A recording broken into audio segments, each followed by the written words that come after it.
Representing the business of boxing, ladies and gentlemen, let's hear it for Manager Marty! Thank you. You're far too kind. Thank you very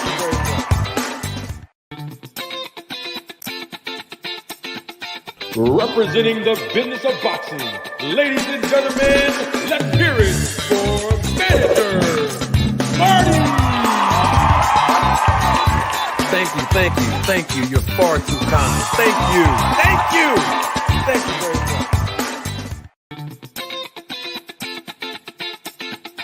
Representing the business of boxing, ladies and gentlemen, let's hear it for Manager Marty!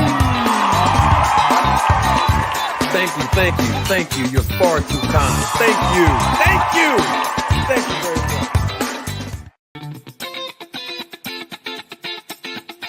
Representing the business of boxing, ladies and gentlemen, let's hear it for Manager Marty! Thank you. You're far too kind. Thank you very much.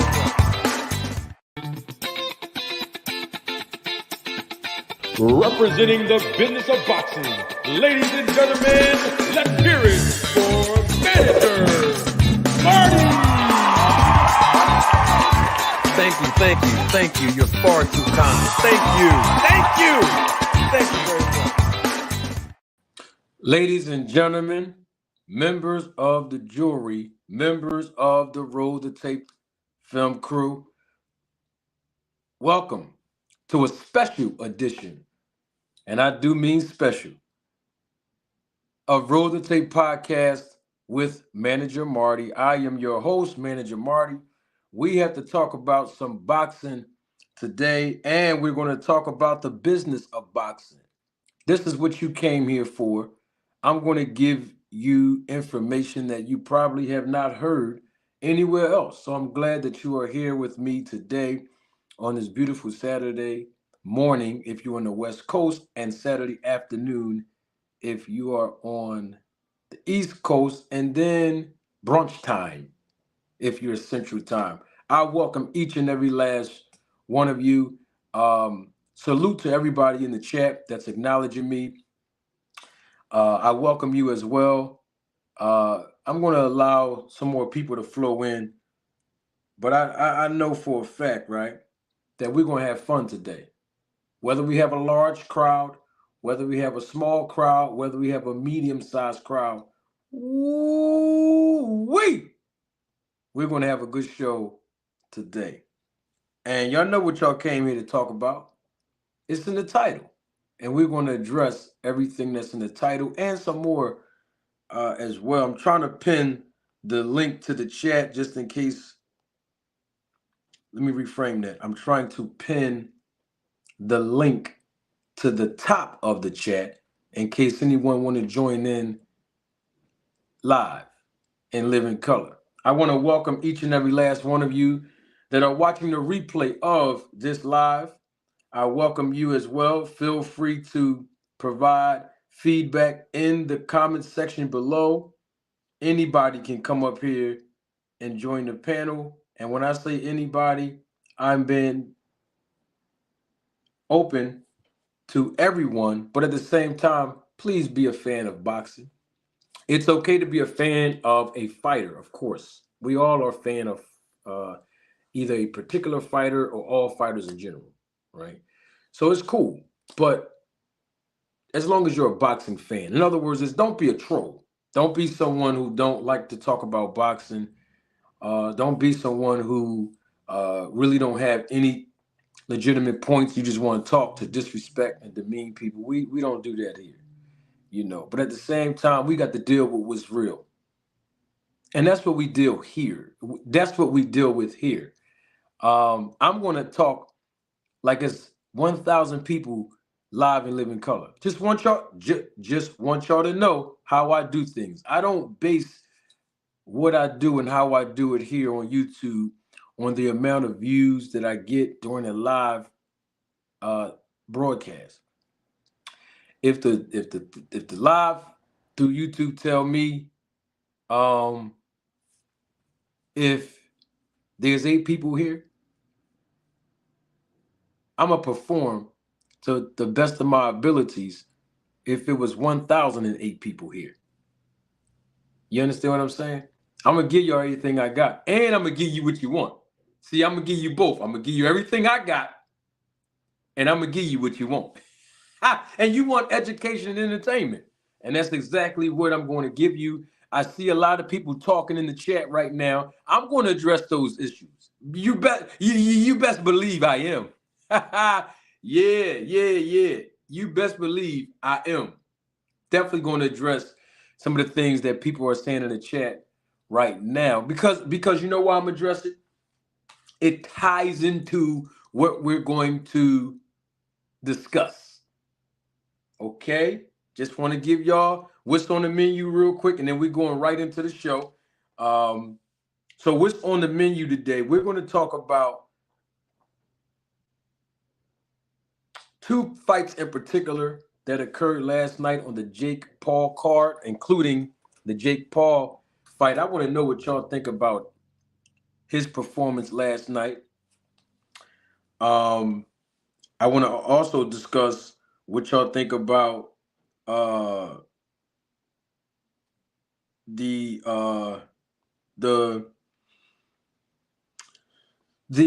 how can I put this? The career advancement opportunity, so to speak, for Jake Paul. We're gonna talk about that. I want to hear what y'all think about it as fans of boxing. Uh, you know, people saying that he took a dive. The opponent of Jake Paul took a dive. I don't know. We're going to talk about it. Not right now. We about to jump right into it though. We're going to talk about that today. Yeah. Right here. We're going to deal with it. We're going to talk about that. The other fight that was on that card, man, that was the women's fight. Women's boxing. You know what I mean? We got to talk about, women's boxing, the state of women's boxing. Because we know that Alicia Baumgartner is calling out Clarissa Shields. To my understanding, she met up with Clarissa Shields a long time ago in the gym and told her to her face that she wanted to fight Clarissa Shields. And Clarissa Shields' response to her was, "You're too small for me."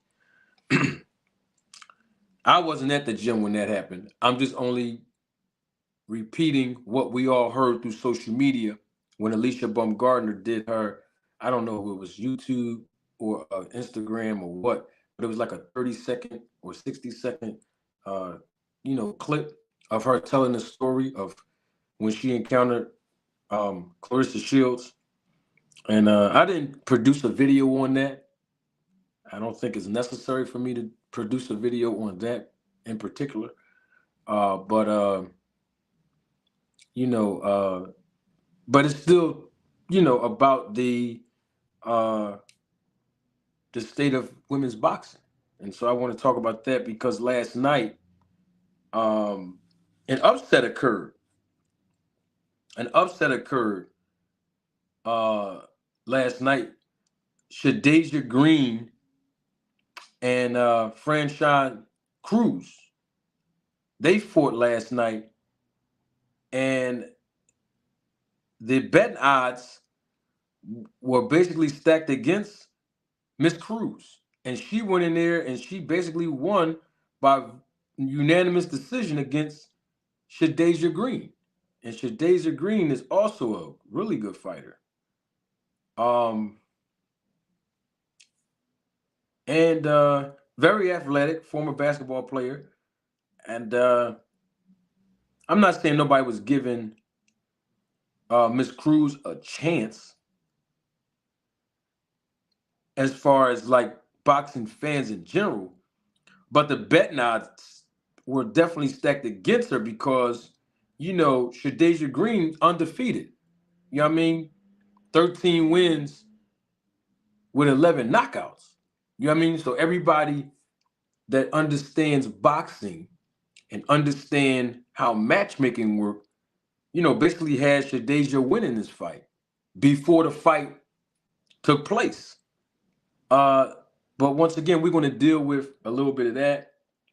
Of course, we're going to deal with Gervonta Tank Davis's $20 million duck, so to speak, meaning that he turned down $20 million. Even though Bill Haney did not say his name, most people would naturally assume, that he was referring to Tank Davis.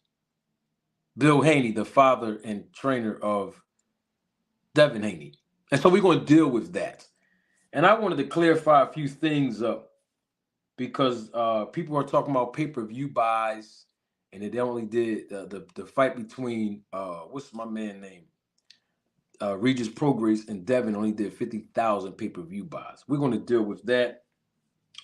And I want to educate you all on some other misinformations that have been circulating to my understanding. But before I do that, as the viewership is increasing exponentially, I want to make sure that we do something that we customarily do. The link is still not pinned to the top. I'm going to get it up there. YouTube is not letting me click it as much as I want to get that link up there, but it's going to come up there. You best believe it. Because I'm looking forward to people coming on and joining the show. But at the same time, we got to do our Town Watch check-in, something we did not do on Thursday evening. We did a 4-hour energy drink. 4 hours. We were live in living color on Thursday evening, and we had a really, really good show. And I provided a lot of different educational pieces within those 4 hours. And so I did post a video up of something that I explained to the panel regarding, Bill Haney, regarding Gervonta Tank Davis's tweet. And also I was asked a question about Bill Haney's demand for his son Devin Haney to receive the same amount of purse that Gervonta Tank Davis received. Now, I did not post or publish a piece of that yet, but when this live go off, look forward to seeing the excerpt of how I broke down the business to educate you all, the boxing community, the fans of boxing, on how business works when it comes down to pay-per-view buys, the relationship with the fighter and the promoter, and all of that great stuff to tie into, my perspective from the business standpoint of whether or not Devin Haney should demand the same amount of purse that Ryan Garcia basically supposedly had made fighting Tank Davis, and if Devin Haney fights Tank Davis. So look forward to that. But we're going to deal with what's real. We got to do our Town Watch check-in because, like I said, we didn't do it Thursday night, and we're going to go straight on into the show after this. I welcome each and every last one of you that are joining live in living color. Those of you that are watching the replays live, I welcome you as well. Come on and engage in the chat. You are all welcome. Come on and engage in the comment section below. Most people don't even know I'm live right now. Most people don't know I'm live because they expected me to be on here yesterday, but I did inform the public and all of you on YouTube that we was going to come right here today at 12 o'clock p.m. Eastern Standard Time in substitution for me having to cancel our show yesterday. So let's do our Town Watch check-in. If you're new to the channel, if this is your first time viewing, let me explain to you how this works. The Town Watch check-in is very simple. It's only unique to this channel. The reason why we do a Town Watch check-in here is we lay the foundation, right, of understanding before we even discuss any topics. The understanding is that we are from different geographical locations, most of us, right? So that's synonymous with us having different perspectives. not because we're from different geographical locations, but basically our Town Watch check-in is a foreshadow of us acknowledging that we have different perspectives, different point of views, and different opinions. But the great thing about it is, by the end of the broadcast, we all will be able to acknowledge, whether we agree or disagree, that we share one thing in common, and that is our love for the sport of boxing. So what I usually do in the Town Watch check-in, I usually go first.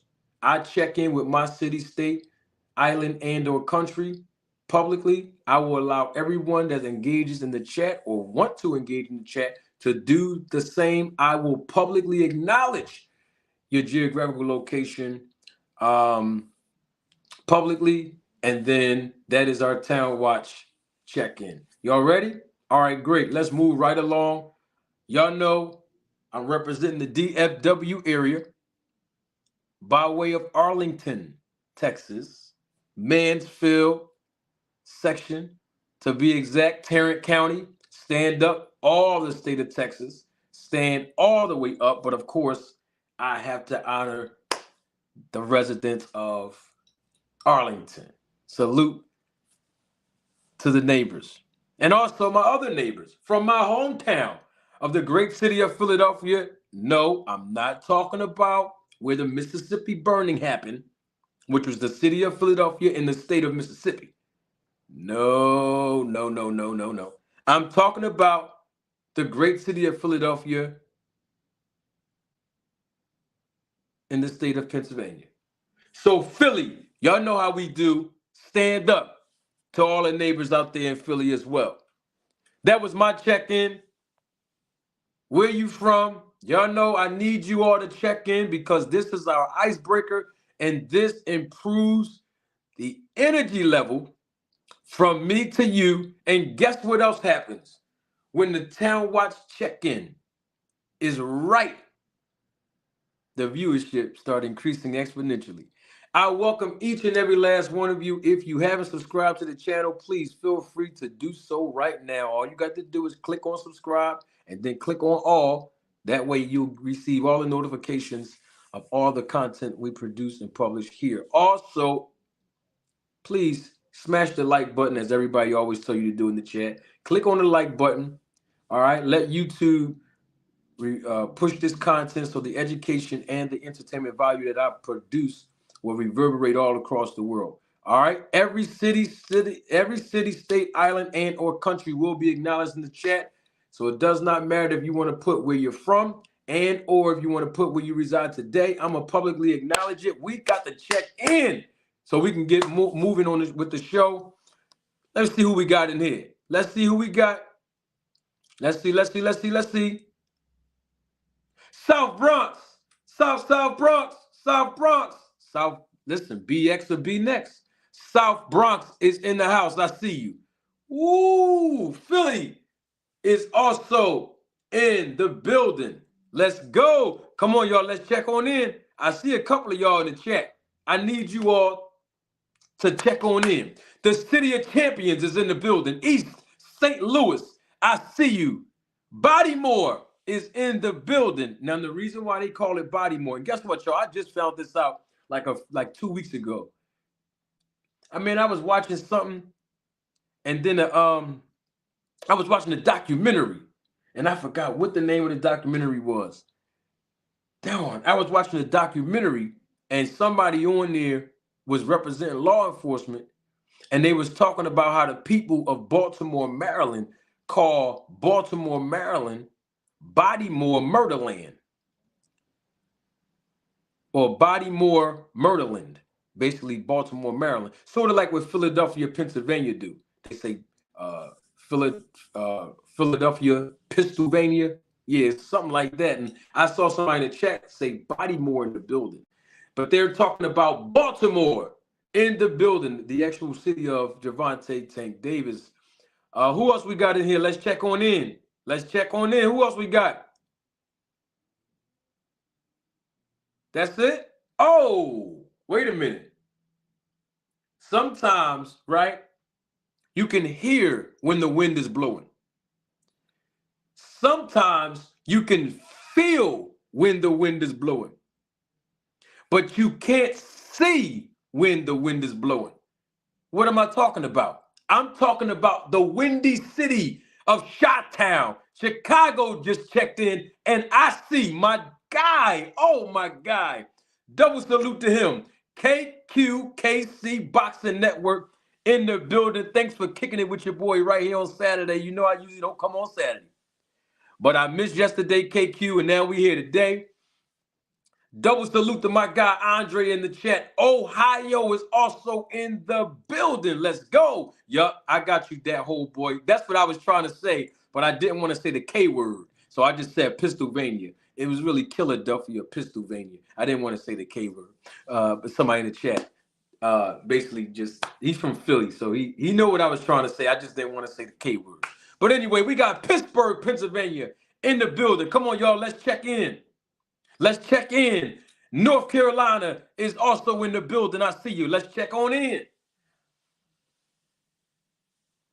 Somebody in the chat said that him and Tank are from the same neighborhood. That's what's up. That is what's up. Ooh. Listen, y'all. We got the West in the building. And I'm talking about West Philly all the way to West Los Angeles. Unadulterated truth, my guy. Always a pleasure seeing you in the chat. Come on, y'all. Let's check on in. Come on, y'all. Let's check on in. Woo! Baltimore, Maryland is also in the building. My homegirl Rhonda is here. Rhonda, can I say something? Rhonda, hold on, let me take my glasses off. I know y'all can't see me, but I gotta take my glasses off. Rhonda, sweetheart, listen, right? You was in the background. Hold on, KQ. I see you, KQ. I'm doing my thing, baby. Hold on, KQ. Because I learned this from KQ. You know, KQ smooth. You know what I mean? You watch KQ long enough, you're going to know he's a smooth OG. You know what I mean? So I'm trying to make sure I can fit in somewhere, KQ. Hold on. Rhonda. Listen, sweetheart. I saw you in the back, right? Rhonda, in the back. And the other night. What was that? Rhonda? Wednesday? Yeah. I was trying to click you on, right? So that you can come on a panel. And when I tried to click you on, you was going, Rhonda. I was calling your name and everything, Rhonda. I want to let you know that. I was up here begging like keep sweating them. Like, Rhonda, please, where you go, baby? Please come back, please. I was sounding like Jodeci on here when I couldn't find.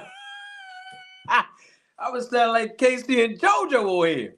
But anyway, it's always good to see you, Rhonda. You know you're more than welcome to come, on the panel anytime. And I gotta provide entertainment for y'all, make y'all laugh. You know what I mean? Albany, New York is also in the spot. I see you, CEO Sense. Who else we got in here? That's it? Can I get one more check-in? North Carolina is in the house. Come on and raise up. Take your shirt off. Throw it in your hair. What's the name of that song? I think that was P.D. Pablo. Yeah, I think that was P.D. Pablo. Who else we got in here? That's it?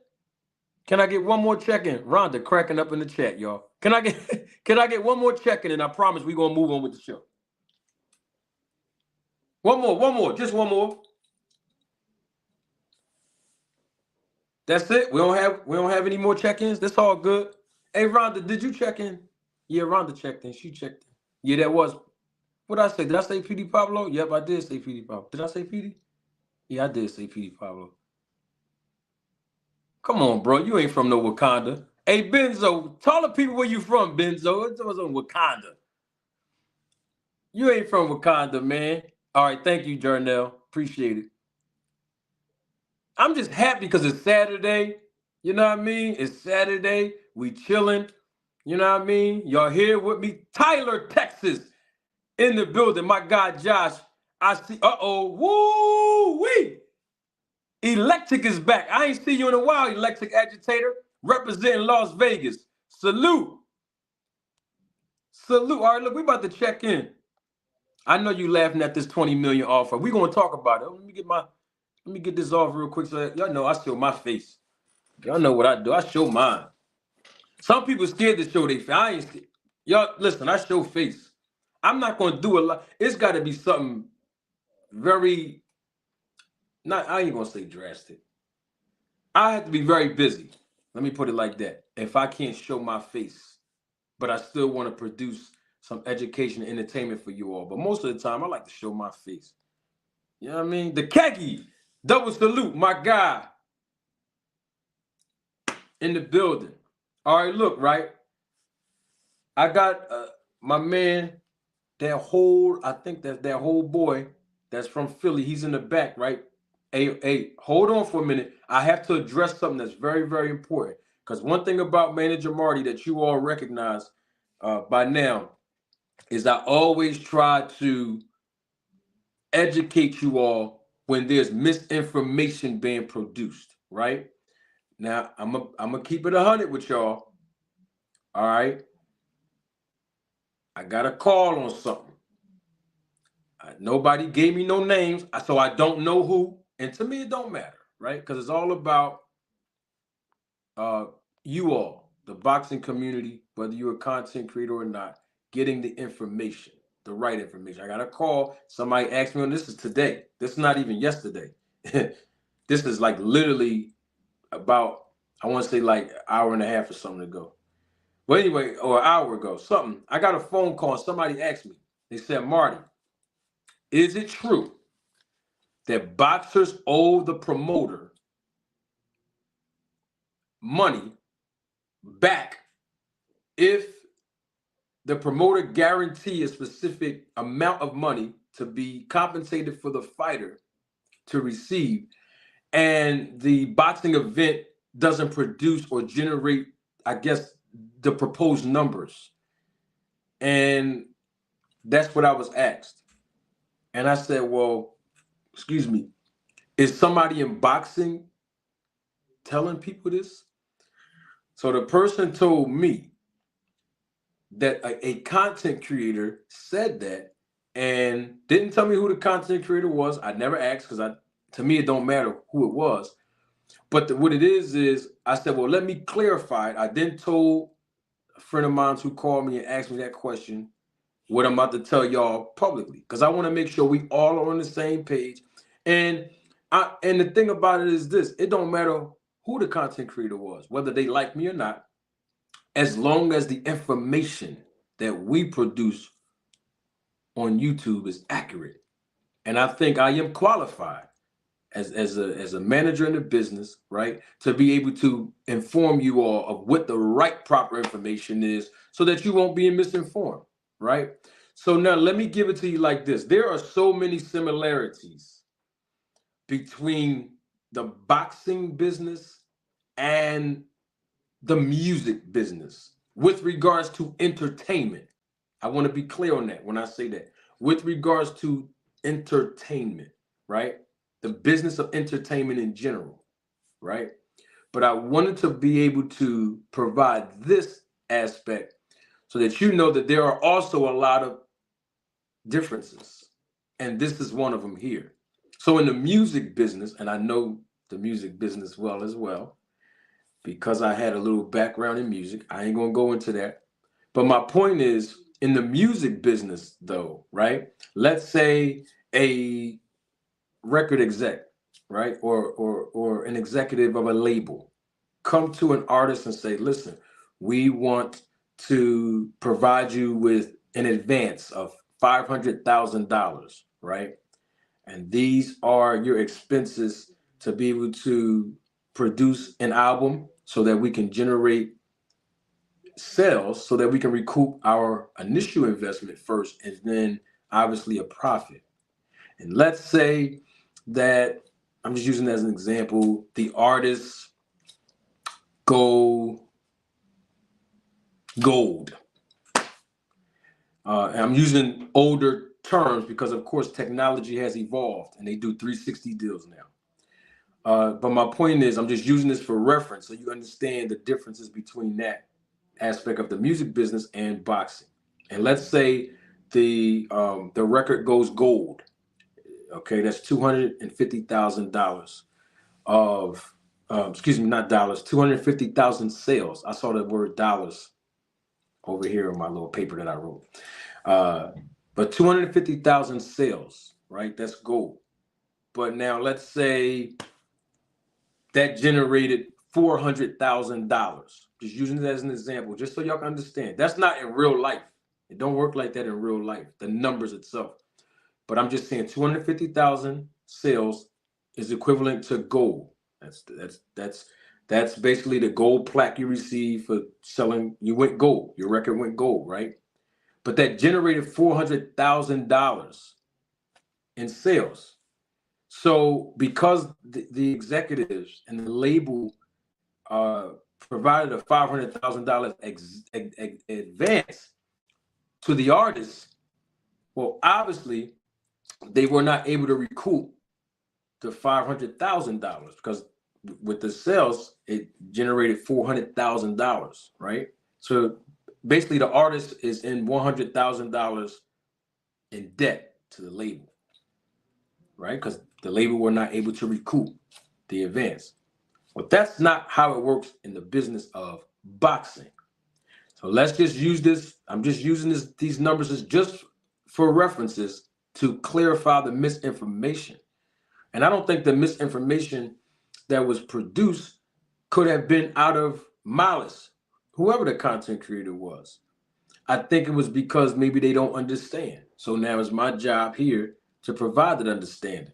All right. So in boxing, let's say when you have a guaranteed contract as a fighter, and the promoter is saying, hey, we're going to give you $70,000 in a guaranteed purse to fight 10 rounds on ESPN, right? And let's say ESPN only generated 100,000 views live, right? Not pay-per-view, just live. Just on a regular live broadcast arm, not the pay-per-view arm through ESPN Plus, right? I'm just being hypothetical, right? The promoter may not have generated the $70,000 for that particular fighter based on, the residual that the promoter will receive. This includes pay-per-view as well. Well, the promoter's not going to go back to the fighter and say, hey, I only generated $40,000, after all my expenses are paid. So now you owe me $30,000 because I paid you $70,000 and now you owe me 30. Or because I paid you 70, you owe me the whole 70 back. That's not how it works. I think many of you know this already, right? About me. If you don't know, I'm gonna say it so you understand where I'm going with this. I am a certified tax practitioner also, right? So for tax purposes, I'm only telling you this so that you can understand my point. For tax purposes, boxers, professional fighters, professional boxers, they are classified as independent contractors, no different than a barber, no different from a hairstylist, no different from a real estate agent, no different from an Uber or Lyft driver. Okay? So with that being said, if a promoter signs an exclusive contract with a professional boxer and guarantee them any money, whether it be $1,000, $70,000, $1.5 million, it don't make a difference whether or not the promoter was able to break even or make a profit or basically come to a complete loss. They are guaranteeing that if you get in this ring and perform and render your services, you will be compensated based on the amount that we agreed to in our contract relationship. Your contractual obligation states that you as the fighter basically will render services, bam, on this particular day. And my contractual obligation is that when you render services, I am then going to compensate you the guarantee. Where though in the music business, they give the money in advance with their fingers crossed. Now, boxing promoters have their fingers crossed too, but that's after they put up all the money as well. Now, here's the thing that people have to understand, and this segues me into pay-per-view buys. Let's say people were talking about Devin Haney versus Regis Prograis generated 50,000 pay-per-view buys. That's what we're hearing, right? That's what people are saying. I don't know if that's true or not. Let's just say that is true. Let's say Tank Davis versus Ryan Garcia generated 1.5 million pay-per-view buys. There's a difference. And I'm not going to break it all the way down because I want y'all that did not see the live on Thursday night, I want y'all to stand by because as soon as this live goes off, the video where I break this down is going to be published immediately. But what I will say is this. If a promoter guarantees a professional boxer a purse, whatever other modes and methods of revenues, streams to be generated, that has nothing to do with the boxer at all. So if a promoter say, I'm going to pay this fighter $1.5 million guaranteed, and it's through a pay-per-view fight, and let's say the pay-per-view do 1.5 million buys, well, the promoter is not obligated to go to the fighter and say, look, we generated 1.5 million buys, so you're going to receive residuals, and you're also going to receive a percentage based on the pay-per-view buys, because the promoter already guaranteed you a purse no matter what happened. Whether you know that pay-per-view event only did 20,000 views. I'm just using that as an example, y'all. No promoter is going to allow a fighter to be paid $1.5 million of guaranteed money if they're sitting there with their fingers crossed and they're only going to come up with 20,000 pay-per-view buys. All right. So there is a metric that's used. Right. It's not just we just thinking off the top of our heads as managers and promoters. That's not how that works. My point in bringing that up is if you really think about it. That's why I don't talk about pay-per-view buys that much on this channel, unless I'm talking about a deal that somebody like a Gervonta Tank Davis has, where he's not exclusively signed to, let's say, one promoter, and they have to guarantee him a specific amount of person. I'm not saying they do or don't. I'm just using it as an example because he receives a lot of the back end money, just like somebody like Errol Spence Jr., right? Because the pay-per-view buys are irrelevant to a fighter who's receiving a guaranteed purse. All the pay-per-view buys does in that scenario is build the portfolio of the promoter so that the promoter can continue with their business and making money and moving forward with A, obviously recouping, their initial investment, and B, making a profit. So in that scenario, the pay-per-view buys don't make a difference anyway. And speaking of pay-per-view buys, because people in the chat was telling me that there was a content creator who is close to Bill Haney, and he's, I guess, spreading rumors about this $20 million that Tank was offered that he turned down. And I think they're referring to, well, let me say this because what people going to run back and say, Blue Blood Sports TV, man, Jamari was talking about you. That's what they going to say. I'm just telling you what they're going to say, which is perfectly fine with me. But what it is if you go back in the chat, you'll see that someone else mentioned his name. And so because they mentioned his name in the chat, I'm going to turn around and I'm going to ask Blue Blood Sports TV a question. Since they said Blue Blood Sports TV is, saying something about the pay-per-view buys between Regis Prograis and Tank Davis. I got a question for that. This to Blue Blood. Now, somebody in the chat might know the answer to this, and I look forward to hearing it. What was the pay-per-view buys of BLK Prime when David Ebenezer fought Terrence Crawford. I've been asking for that since December of last. Let me think about last year. I've been asking for that number a whole year ago and still have not received my answer. In other words, why you keep talking about pay-per-view buys on somebody else's platform and about another fighter when you was over there with the platform? Matchmaking. So answer that question for the fans of boxing, please. How many pay-per-view buys did BLK Prime do when Terrence Crawford? Speaking of that, this only proves my point. Terrence Crawford was on Brian Custer's podcast. Y'all remember that? Where he said that the promoters at BLK Prime gave him half the money up front. Y'all remember that? This is before he stepped in the ring. And then he said they're going to give him the other half after he fight. Well, this only proves my point about it don't make a difference of what the pay-per-view buys are from the fighter's standpoint that's receiving the guaranteed purse. You see my point? It ain't going to put more money in the fighter's pocket. But I'm only asking because there was a guy that was on the inside over there. He's a content creator. He's supposed to have been on the inside over at BLK Prime.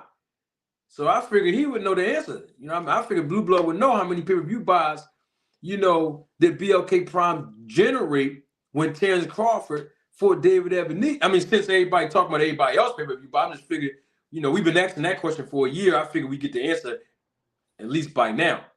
I'm just asking. It's just a question. Here's the thing. I ask questions that I really be wanting to know the answer to. And I ask questions to provoke the thought of the public. You know what I mean? Because once you start asking questions, it's only two choices that a person have. Either you're going to answer the question or you're not. So I don't know how many pay-per-view buys that Regis and Haney do. But what difference do it make when Haney made $1.5 million and so did Regis? They both, according to paperwork I seen from my guy Knockout Boxing, you know what I mean? He emailed me and told me I could speak on it. He told me the paperwork was legit. You know what I mean? And I haven't heard nobody else dispute that. So I'm going to go by the paperwork that I saw that Knockout put out there. You know what I mean? Hey, they both received $1.5 million. So if they both received $1.5 million, what difference does it make whether the pay-per-view numbers were 100,000 buys or 50,000?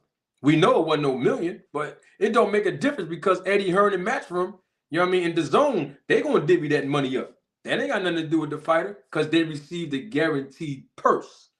You see what I'm saying?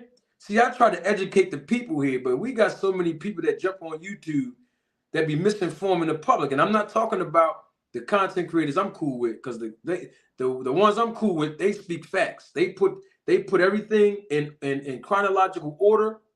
From what I've seen from all the content creators I'm cool with, they put things in proper perspective and they put it in chronological order so that we all can be on the same page. And that's why I like those content creators. But you got some other content creators, you know what I mean? And Bill Haney do this sometimes too. They get on YouTube with a camera and they really be spinning the people. And it's like, you don't really have to spin the people. Just be honest with everybody. You know what I mean? It don't make no difference whether we agree with you or not. Just keep it real. People want to see genuine interaction. You know what I mean? And that's what I like about YouTube. I'm able to provide genuine interaction. You know what I mean? We got to keep it real and be honest. Even if you are a fan of a fighter, still be honest about it. You know what I mean? You might be a fan of Devin Haney. But if Manager Marty says something that's a fact, and you know it's a fact, stand on that and say, you know what? He right. Or if my guy KQKC say something about, let's say, Bill Haney, or something about Canelo Alvarez or something like that. You might not agree with it because you might be a fan of Bill Haney or might be a fan of Canelo. But if KQ is right about what he's saying and it's facts, you see what I'm saying? Give that man credit for saying, you know what? I might not agree what he said, but he's right. Don't go and discredit him because now it makes it seem like he's just lying and he's putting false information out, or as they call it in my comment section, I'm putting out false narratives and I'm lying, which I've never lied or put a false narrative out since I've been on YouTube, and I never will. So what I'm saying is we got to understand how the power of YouTube work when it comes to influence. Now let's go back to influence. I was asked a question a couple of days ago, and I brought it out publicly. Is Bill Haney hurting or helping the brand? Right now, I can ask that question again. I can ask that question again right in this moment. And the reason why I can ask that question in this moment is because Bill Haney went on, once again, I don't know if that was Instagram Live, whether he was in an interview, whether he was on a YouTube channel, but I saw where he says, I believe, I thought he was talking about Tank, me personally. I don't know what other people believe, but the way that there's some of the stuff, because I didn't hear the whole thing, but some of the stuff that I did hear, it sounded like to me, or I got the impression that he was referring to Tank when he talked about turning down $20 million. Now, here's the issue I have with that part. The issue, I got a few issues with that. And I'm not saying that Devin Haney, Devin Haney's father, Bill. I'm not saying Bill Haney was talking about Tank Davis, because he never said he was talking about Tank Davis. Let's be clear on that. I'm saying that's the impression that I got, that he was talking about Tank Davis. Here's the problem that I have with everything Bill Haney says about Tank. Even if it's true, this is the problem I have. Let me take my glasses off, because I know that this is going to be a very controversial statement. Bill Haney don't need to call Calvin Ford. Bill Haney, I know people told him to do that, but I'm going to come and I'm going to give you how it's supposed to go down. If the claims of wanting to fight Tank Davis is serious, Bill Haney do not need to call Coach Calvin Ford. For what? They was on the Boxing Voice together and they was going back and forth. Calvin Ford looked like he didn't even want to go back and forth with the guy. What they call on each other on the phone for? They both are trainers, right? I don't know why YouTube keep let me reframe that. I don't know why the YouTube boxing community keep on allowing people to ask. This is boggles my mind. Keep asking boxing trainers business related questions. But it is what it is. It's YouTube, right? My point is no point of two boxing trainers trying to hash out a deal. Bill Haney don't need to talk to Calvin Ford. He don't need to talk to Coach Kenny. He don't need to talk to nobody over there in the training camp of Tank Davis. Just like he didn't need to talk to the coach of Matias. Why is two coaches talking? For what? Deals don't get made through coaches or trainers. I know that's controversial because we used to see it on YouTube. But we got to keep it all the way 100. Trainers don't negotiate fights through trainers. That's not how fights materialize in this business. So I recommend, instead of Bill Haney talking to content creators to get this fight done with Tank Davis, instead of Bill Haney talking to Coach Calvin Ford to get this fight done, Devin Haney's supposed to be talking to who? I'm gonna show y'all how smart the fans of boxing truly is. And I'm talking about the fans of boxing that's not delusional based on their bias for being a fan of a fighter. I'm gonna step back. I just presented a whole scenario to you all, right? Y'all know I'm a boxing manager. I'm qualified to ask this question. And you are very intelligent. Everybody in the chat, everybody watching me live and live in color. Watch how common sense is. Watch how common it is. Who should Bill Haney get on the phone with and talk to if he want to negotiate a deal to fight Tank Davis? I'm gonna put my glasses on so I can see. Who should he pick up the phone? Okay, I just said not Calvin Ford. I just said not Coach Kenny. I just said not another coach from another, not a content creator. Who should he get on the phone and talk to?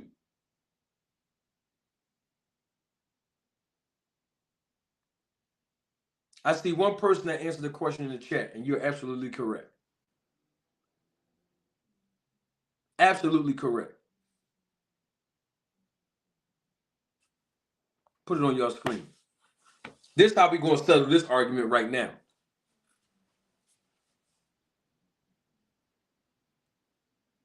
Y'all see that on your screen? It's very simple. You see how common sense really is? Al Heyman.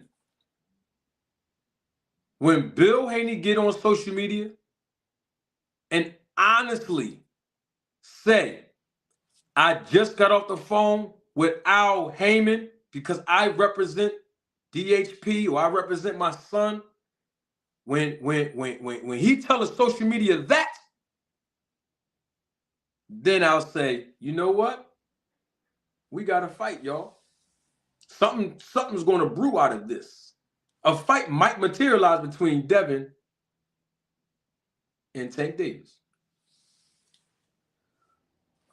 But if he's talking to everybody else, except for the representation of Tank Davis, I'm going to keep it all the way 100. I don't believe it until that happens. See, now somebody can say, Manager Marty, you're being biased, and this is where I can correct you for lying on me saying I'm being biased. When Terrence Crawford was going through this with Errol Spence,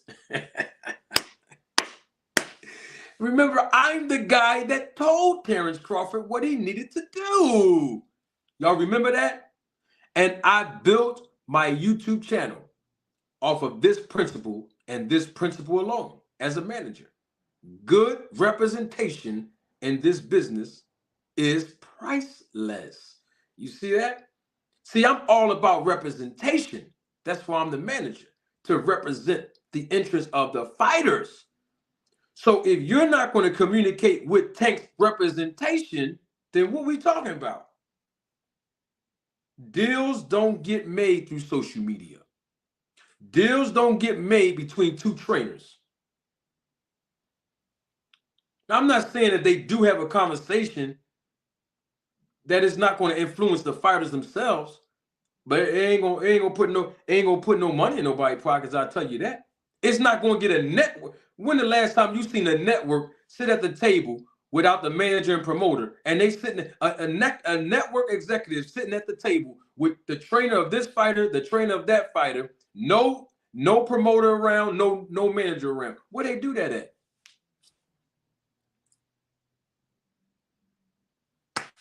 So if you're not going to pick up the phone and call out, I don't want to hear nothing.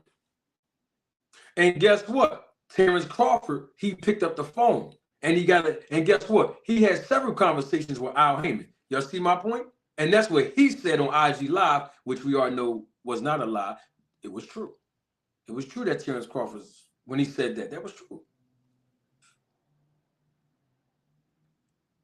Now, let me give y'all a reason why I say that.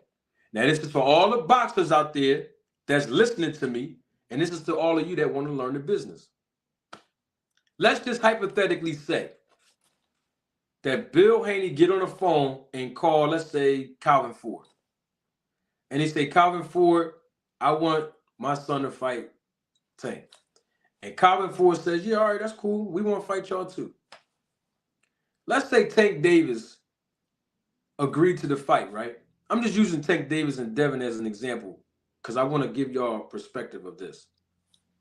And let's say they all agreed and everything. Let's say Al Heyman didn't know nothing about these negotiations, which is impossible. But let's just be hypothetical because I want to prove a point to y'all. Let's say Tank Davis agreed to the terms that Bill Haney put out there. And Bill Haney and Devin agreed to the terms Tank and his trainer put out there. And let's say they have a show somewhere, a boxing show somewhere, and Tank Davis compete in that ring with Devin Haney without the knowledge and or the consent of his manager, Al Heyman. What y'all think the consequence is when Al Heyman finds out that Tank Davis rendered his services without going through the proper protocols and channels in the business? I'm just asking a question. You don't know, it's fine. I'm not expecting you to know. I'm only asking because I'm going to give you the answer. I'm going to tell you what's going to happen. I'm going to tell you what's going to happen.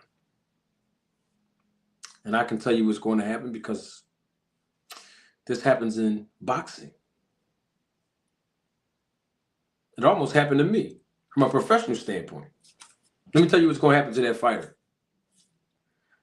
That fighter better make sure, I recommend every fighter, that fighter better make sure when you have representation that you go through the proper channels and protocols to do things ethically in this business. Because if the fighter compete in that scenario, the manager has the legal right through the commission, watch this, I'm gonna teach you something you ain't hear nowhere else, to impound the purse of that fighter.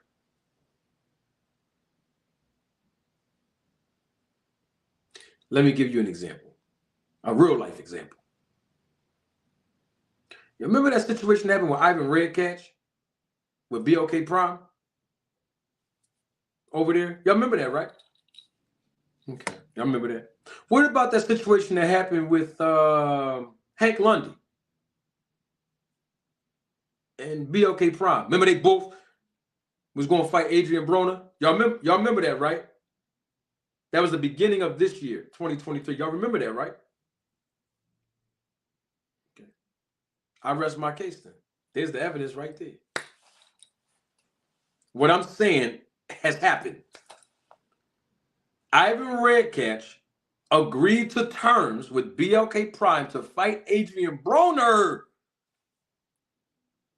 And apparently, his promoter and or representation was not given the proper knowledge and information. And then when they were, they didn't agree to the terms. And guess what happened? They didn't do what they could have done. Oh, you want to go over there without go ahead. And then right after he fought Ivan Redcatch in that fight with Broner, as soon as he got out the ring to be evaluated by the ringside physician, and then as soon as he go in the back, you know how they go in the dressing room after the fight? Yeah. Representatives of the commission right there with the check. That when the commission executive or the representation is going to stand there and say, "Oh, usually, you sign for it first, but yours not your check. Oh, that check won't be given to you. Oh, not today. Oh, not today. Yeah, there's an impoundment process for you to get this. So you ain't gonna get paid tonight. Oh, not today, you won't. And the amount that's on this check, you ain't even gonna get this amount. Because we got to deduct the manager's percentage or the promoter's percentage based on your contractual agreement. You see that? They could have done that to him.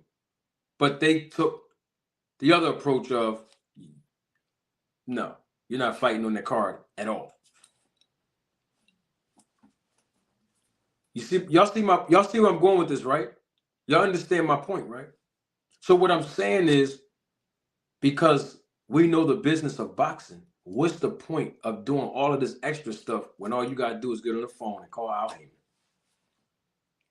If you don't get on the phone and call Al, I don't want to hear you say nothing else about the fight with Tank till you get on the phone with Al.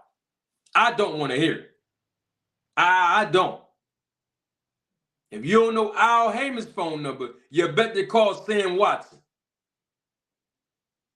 But if you don't call Sam Watson or Al Heyman directly, I don't want to hear nobody else from Devin's team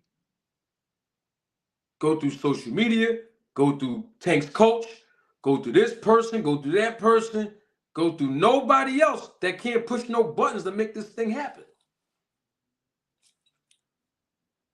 Call Al. You're not going to call him, then what are we talking about? You can't call Stan Watson, then what we talking about? I'm just saying the representatives of Tank Davis. I would say call Leonard Ellaby. I would say call Leonard. But we already know that Tank Davis and Mayweather Promotions do not have a contractual obligation to each other anymore. But if they did, you call Leonard Ellaby. If you can't call Floyd directly, you call Leonard. He's the CEO of Mayweather Promotions. You call him.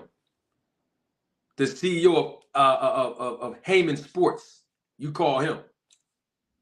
Can't get to the CEO, you call the next man on the totem pole that can get him on the phone, and that's Sam Watson. So getting on social media with this, it don't. I'm in the business, so this is why it don't impress me. It might impress all the fans of boxing, but it might impress content creators. You know what I mean? But I'm not a YouTuber. Y'all know that. So if you're not going to follow the business protocol to get this fight materialized, what am I being entertained by this for? That's my real genuine perspective. You know what I mean? That's like if Tank want to fight Devin Haney. And if Devin Haney is in a contractual obligation or agreement with Matchroom or Eddie Hearn, I'd be telling Tank the same thing. Tank, you don't need to get on the phone talking to Bill Haney for what? You don't need to get on the phone talking to Eddie Hearn or inboxing and DMing them for what? No, you get your representation to get on the phone and you talk to Devin Haney's representation. And if that representation of Devin Haney is Bill Haney, then your representation got to get in contact with him.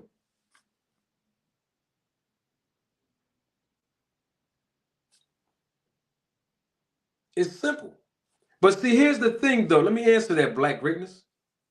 Let me answer that, because that's a really good question. You said, why Tank Team don't call Bill? They are the A side. It's a good question. I got an answer for you. Because they know, and I got to take my glasses off for this one. They know that there's another fight out there, or two, where they can generate more money for fighting the other opponents than they would generate money fighting Devin Haney. That's a fact. And I know people don't want to hear that. I told y'all before, the first two fights that's going to sell more than Devin and Tank. I know people might disagree with me. I'm okay with that.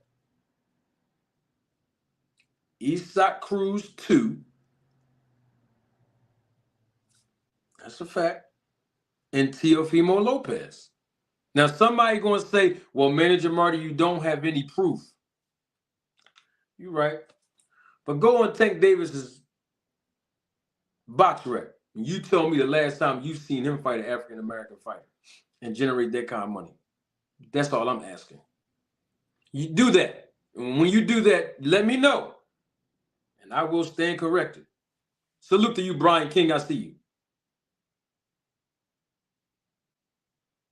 Go on Tank Davis's box rec right now. Don't do it now because you're going to mess the viewership up. Stay right here and don't move. I'm glad you all here with me. But when this go off, go on Tank Davis's box rec and look at the fight where he generated a lot of revenue. And you ain't going to find not one Black or African-American fighter on there compared to the other cultural and ethnic backgrounds. It's a blueprint. This is the way the business is designed for our American fighters to generate the most revenue. And the first reason why, and I know nobody want to hear this, but I got to keep it 100. The American culture of fan base in boxing do not support American boxers the same way or better than the other ethnic groups support their boxers. That's a fact. Now, somebody's going to come back back again and say, Manager Marty, there you go, assuming with no evidence. Okay, no problem. Why don't you Google? You really don't have to Google it, but this will help you find it much faster. I pointed this out a year ago. Look at Terrence Bud Crawford's numbers when Terrence Crawford was fighting on ESPN, the live arm, not the pay-per-view arm of ESPN Plus. Terrence Crawford did big numbers in the millions when he fought on regular ESPN. The casual fan base bought into Crawford. 1 million views here, 1.2 million views here. But those viewers, that viewership amount didn't translate over to the buying, paying public because his pay-per-view numbers, don't take my word for it, roll the tape on me. His pay-per-view numbers was in 100,000s before he fought Errol Spence. Not in the millions. 100 and something thousand on this, and I think 100 and something thousand on that. And on top of that, we're still waiting for Blue Blood Sports TV to provide us, because he's the content creator. He's the one with the mouthpiece and the platform. We're still waiting for him to provide us with the numbers that Terrence Crawford generated when he fought David Ebenezer on BLK Prime.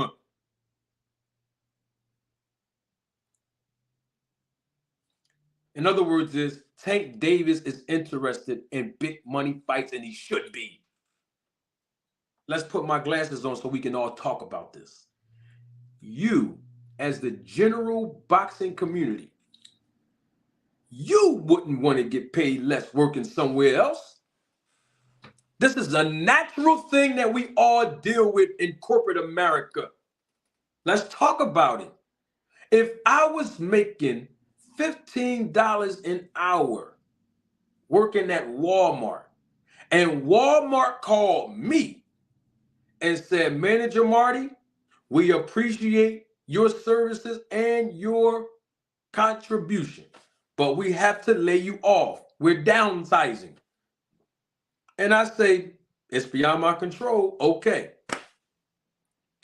You think I'm going to go down the street from Walmart that's downsizing, where I was making $15 an hour, to go down the street to work at McDonald's that's paying $8 an hour? Where do they do that at? None of us in corporate America. This is a capitalist country. None of us in our right state of mind naturally would choose to work at another company that's paying $6, $7, $8 an hour less with more responsibility if our job laid us off today. The goal would be, okay, I was working at Walmart making $15 an hour. I got to find a job based on my expenses, based on my lifestyle that I was comfortable with working at Walmart. And I'm just using Walmart as an example, y'all. It's not a knock on Walmart. Anybody work there. I'm just using numbers. I'm just using numbers as a reference. To work at this company making $15 an hour, they lay me off. Either I got to find me another employment opportunity that's paying me equal or greater.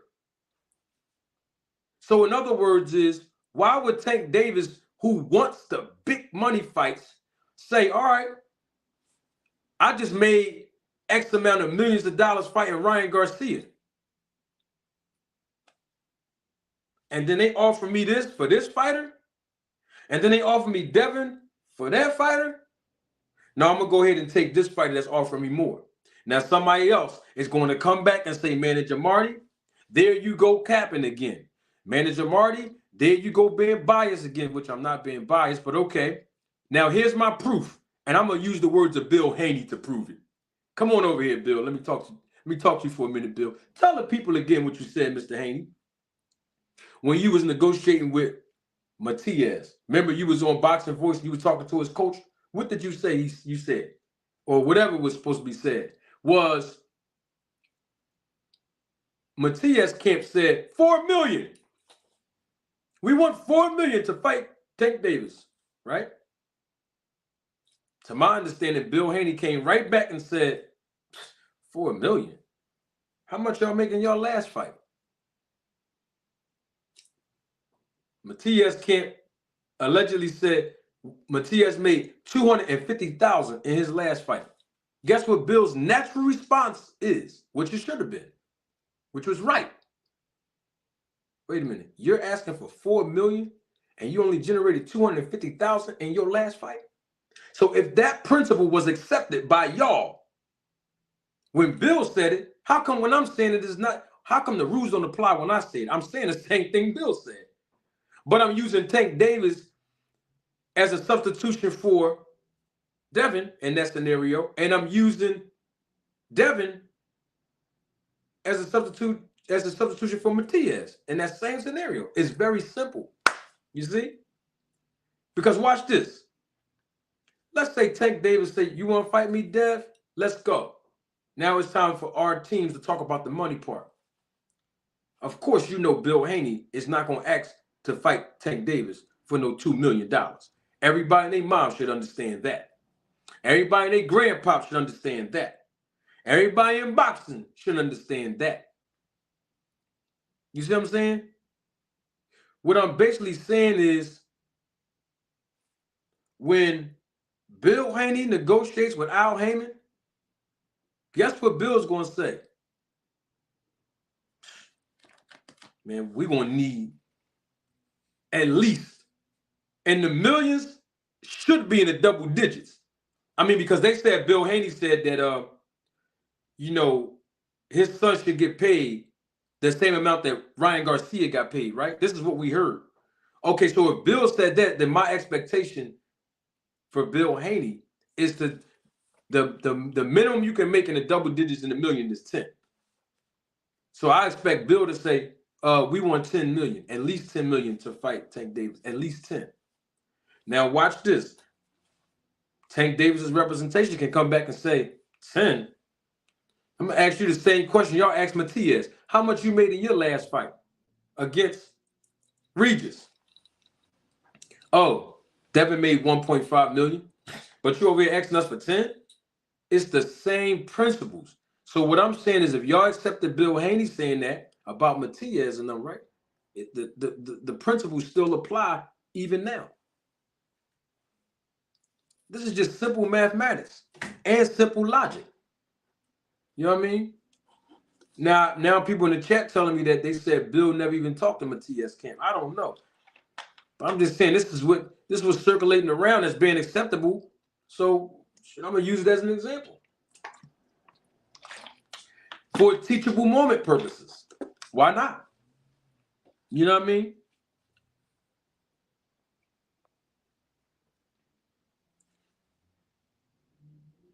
So just as much as Tank won a bigger fight, so does Devin Haney.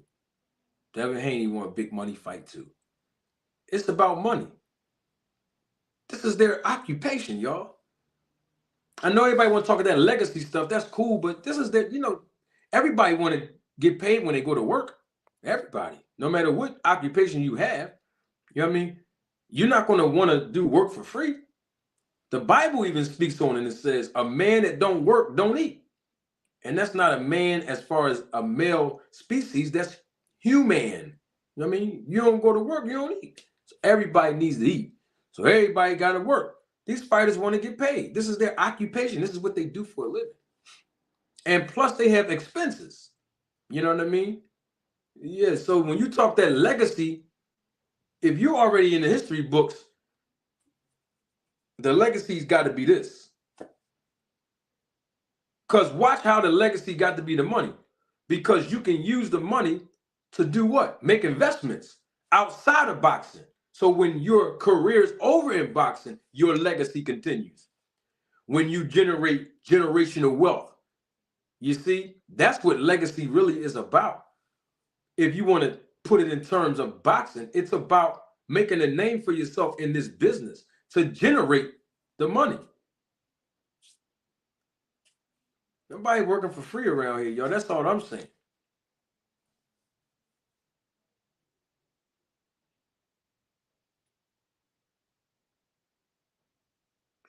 All right, I gotta put something on the screen here. Manager Marty, $20 million guarantee, no pay-per-view included. Stop. I don't. I just want to stop right there. I'm gonna put your comment back up there. Who's putting up $20 million without a pay-per-view arm to recoup their initial investment or make a profit? Just give me a name. Gaza, just give me a name. That's all you gotta do is give me a name of a network or anybody else. Just give me a name of somebody that's gonna put up $20 million. Just I'm using 20. I'm just gonna use 20 because you said 20. Name an entity or an individual that's going to put up 20 million with no pay-per-view included. He answered the question. Hearn and Saudi. All right. Let me ask you a question. Hearn and Saudi has a card coming up on December the 23rd. Gaza, correct? I'm not criticizing you, Gaza. I'm trying to educate you on something. Yes or no? This is to Gaza. And I'm not mad at you. I think that was good that you said what you said, because I want to make sure you understand my point here. Hearn and Saudi have a card coming up on December the 23rd. Yes or no, Gaza? Said yes. Is that card streamed through pay-per-view, or is that only for the Zone subscribers? I want to wait till you answer that question.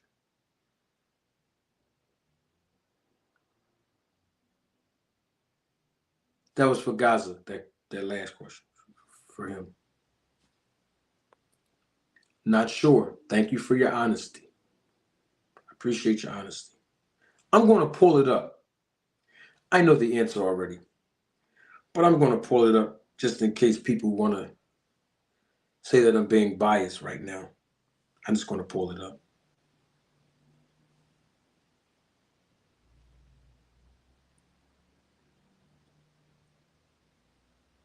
Hold on, y'all. Oh, okay.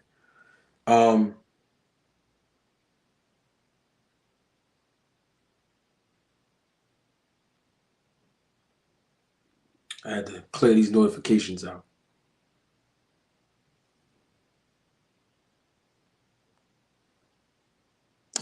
Okay. It's in the UK, right? I mean, not UK. It's in Saudi Arabia, right? Okay. Let's pull this. We're gonna pull this up.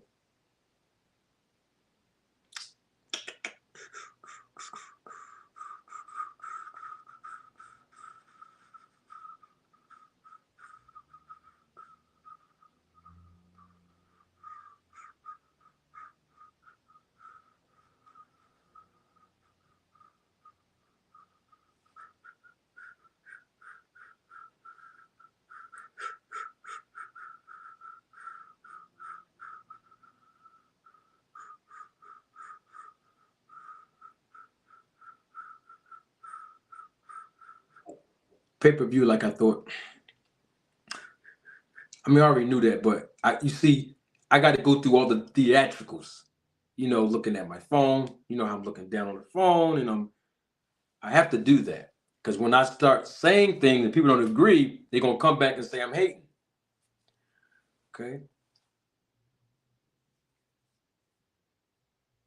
If you're from America, you paying for that fight. You see how many people fighting on that card? Deontay Wilder's on that card. Joseph Parker's on that card.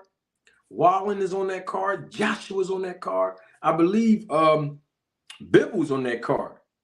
I said that before and somebody corrected me, but I think he's on that card as well. You know how many people on that card?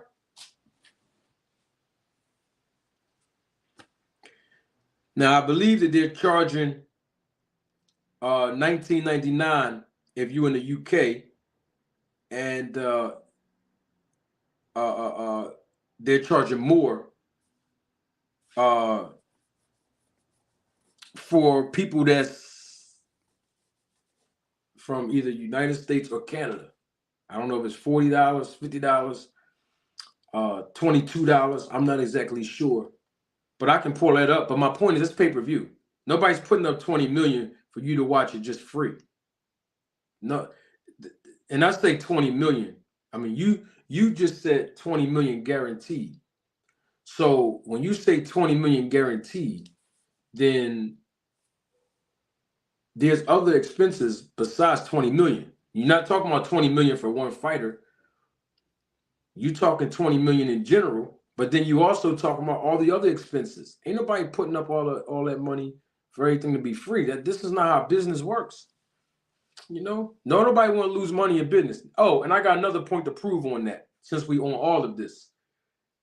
Somebody can also say that I'm being biased. Even with this whole Gaza situation, we having a conversation. Here's the proof of that.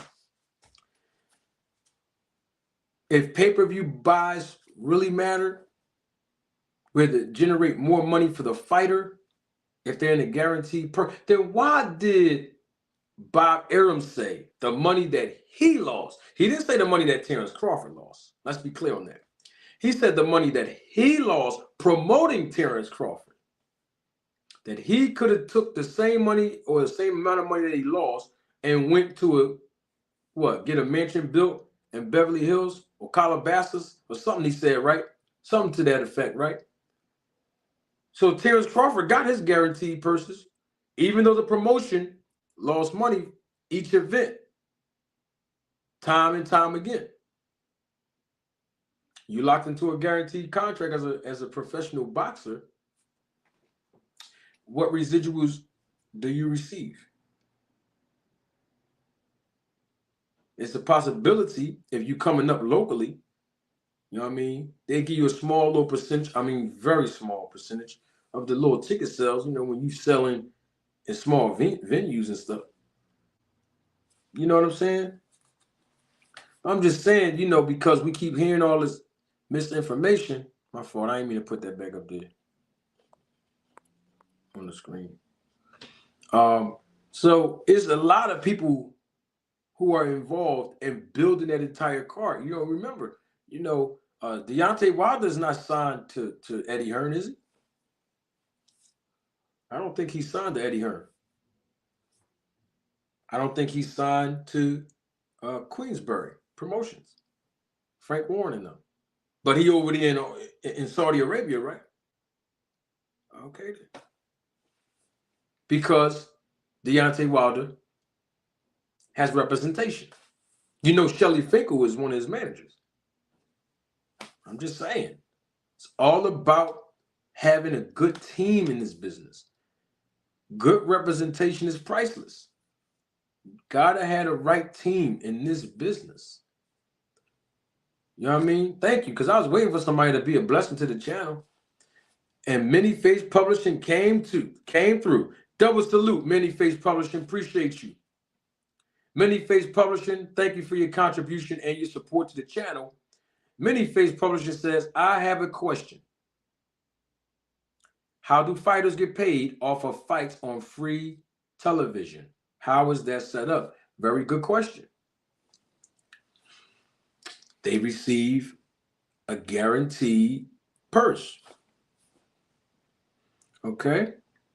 Now, of course, if they're competing on TV, Many Face Publishing, their purse will be obviously increased from them not competing on TV. So let's say you have a fighter who fights 6-round fights or 8-round fights, or we could say 10 rounds too. Let's say a fighter is competing in a 10-round bout, right? The promoter guarantees this fighter, I'm just going to use this as an example, $20,000. You want to fight for $20,000. You're not going to be on TV. Your fight's not going to be televised. In this 10-round fight, I'm going to pay you $20,000. Let's say another fighter, 10-round fight. Promoter says, I'm going to pay you $50,000. You're the co-main event on ESPN. Both fighters fought the same amount of rounds, or is going to fight the same amount of rounds, 10 rounds in that scenario. The fighter that's not competing on television will get paid less. The fighter that's receiving more is because they're fighting on television. I'm just saying it, co-main event on ESPN. Not ESPN Plus. Do the pay-per-view arm. Just regular ESPN. 50,000, 10 rounds, co-main event. And then that's kind of standard too. That's kind of typical. That's a typical number too. For a 10-round fight, 50,000. That's not bad. ESPN. So that's how that's set up. And the reason why it's more is because the promoter, you see, there you go. The promoter, you're going to have me break this business down today. The promoter is receiving a specific fee.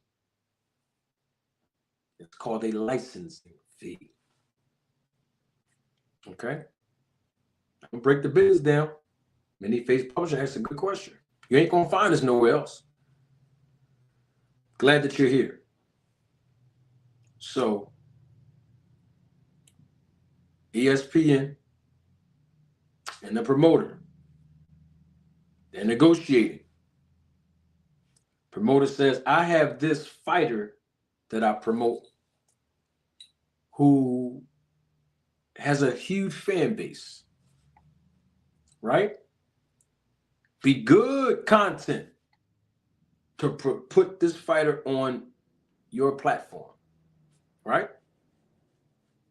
ESPN says, okay, how much is your license fee?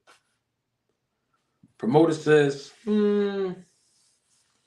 about 80,000. I'm just using this. Listen, y'all, this is just for references purposes only, these numbers. All right? 80,000. Like 80,000? 80,000. ESPN say, he go to check. Writing the check, he go 80,000. Promoter goes to the fighter. 50,000. Promoter took the 30 off the top. Don't y'all worry about that. In that scenario, you don't have to go back, or she don't have to go back and tell the fighter what the whole deal was, which most of them don't in the first place. It's where good representation come in at. But we're going to save my representation perspective of that. I'm just giving you the general landscape of how this would work. Fighter says, cool, 50,000. Fair enough. Now, the question becomes, what did the fighter exchange for the 50 grand? I love talking about it. I love teaching people stuff. I love it. Now y'all will understand why I put this YouTube channel together. I ain't do this for the looks. I don't do this for the likes. I did this for the licks. Now let's get back to it. So the fighter is going to get the check for 50 grand and going to compete for 10 rounds on ESPN.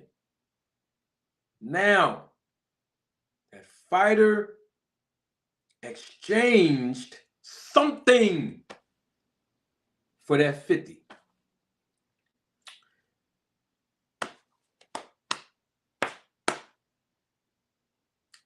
Their image and likeness. What do I mean by that? I wish a boxer is watching this right now, because boxers be watching my stuff. Professional and amateurs, they be watching me. And I hope one of them or two of them, because it only take one to satisfy me to learn something about this business, is watching this. There's a content creator, and I'm not talking about KC, because we know he's here in the chat, but there's a content creator that's watching me right now that's not in the chat. I hope you learned something today. I'm glad when everybody come over. You know what I mean? Because we all can learn. We all can learn about the business because we love the sport of boxing. Salute to you, member of the channel, supervisor of the Roll the Tape film crew. My guy, Big Money Walt is in the house. Now, why am I talking about likeness and image? Because, watch this, when ESPN provide production value of the fighter, whether it be the night of the fight, the day after the fight, a month after the fight, 2 years after the fight, 10 years after the fight, ESPN owns the likeness and image of the entertainers who competed in the ring, which means that for $50,000 in that scenario, the fighter who competed in the ring will not receive residuals every time ESPN produce replays of that fight because they already paid the license fee for the image and likeness of the entertainers. I'm trying to teach y'all something, and y'all keep saying I'm hating on people. Y'all keep saying I'm biased. Y'all keep saying I don't know what I'm talking about. Not y'all that's watching me now. It's the people that be in my comments section insulting me and calling me names. You better learn something from me, man. Y'all better understand how this thing works. This is business. This is not personal. This is business. You ain't gotta take my word for it. Go on ESPN, the app. You're gonna find they got content from fights from back in the day. Go on YouTube. Just go on YouTube. Just go on YouTube. You don't believe me? Go on Top Rank Boxing or Top Rank Promotions or Top Rank Inc. Their legitimate business name is Top Rank Incorporated. Go on Top Rank's YouTube channel. You're gonna see they got fights with De La Hoya back when De La Hoya was fighting. You know what I'm saying? Because they own the content. You understand? They paid the licensing fee to be able to own the content so they can receive residuals every time they produce their content. Man, I better learn something, bro. Insist, because I see a lot of ladies here too. Double salute to my guy, Josh Gossett. Always a pleasure. Thank you for your contribution and your support to the channel. Salute, Manager Marty. Thank you for educating us on the on the business of boxing 100. Oh, man, you're welcome. I love this stuff. And so what my job is as a manager, right, Josh, is to make sure that my fighters get their worth. If we're going to exchange likeness and image for you all to continue to make money a year, 2 years, 3 years, 10 years, oh, we got to make sure that bag is right because the network and the promoter own the publishing rights. Just like I told you, there's similarities of the music business. Remember I told you that earlier. All right. I gave y'all a distinction, but this is one of the similarities. It's no different from an artist coming to a label executive, and the label executive say, "Hey, we're going to give you." I don't want to bring Puffy and them in this, but I'm gonna bring them up anyway because they're recognizable names. Diddy, right? Puffy. This is how this is true. This is not me making this up. I told you I know the business of music as well. Been there and done that. But hear me out for a minute. Puffy would go to his artist. I'm just gonna use Biggie as a classic. God rest Biggie's soul. But I'm gonna use him as a classic example. Biggie, right? Notorious B.I.G. And say, look,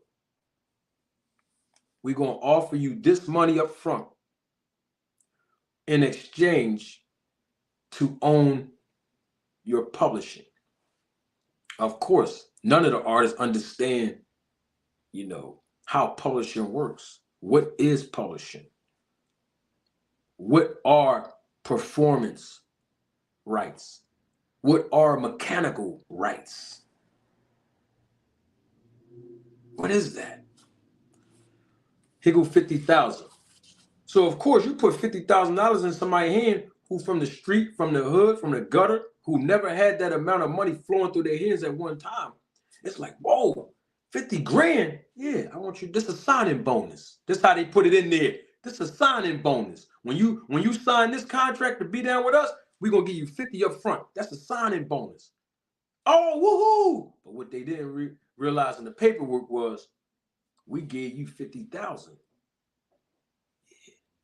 That's what we're going to give you, basically to allow us to license your likeness and image, and through publishing. So in exchange for this 50,000, you allow me to own your likeness and image.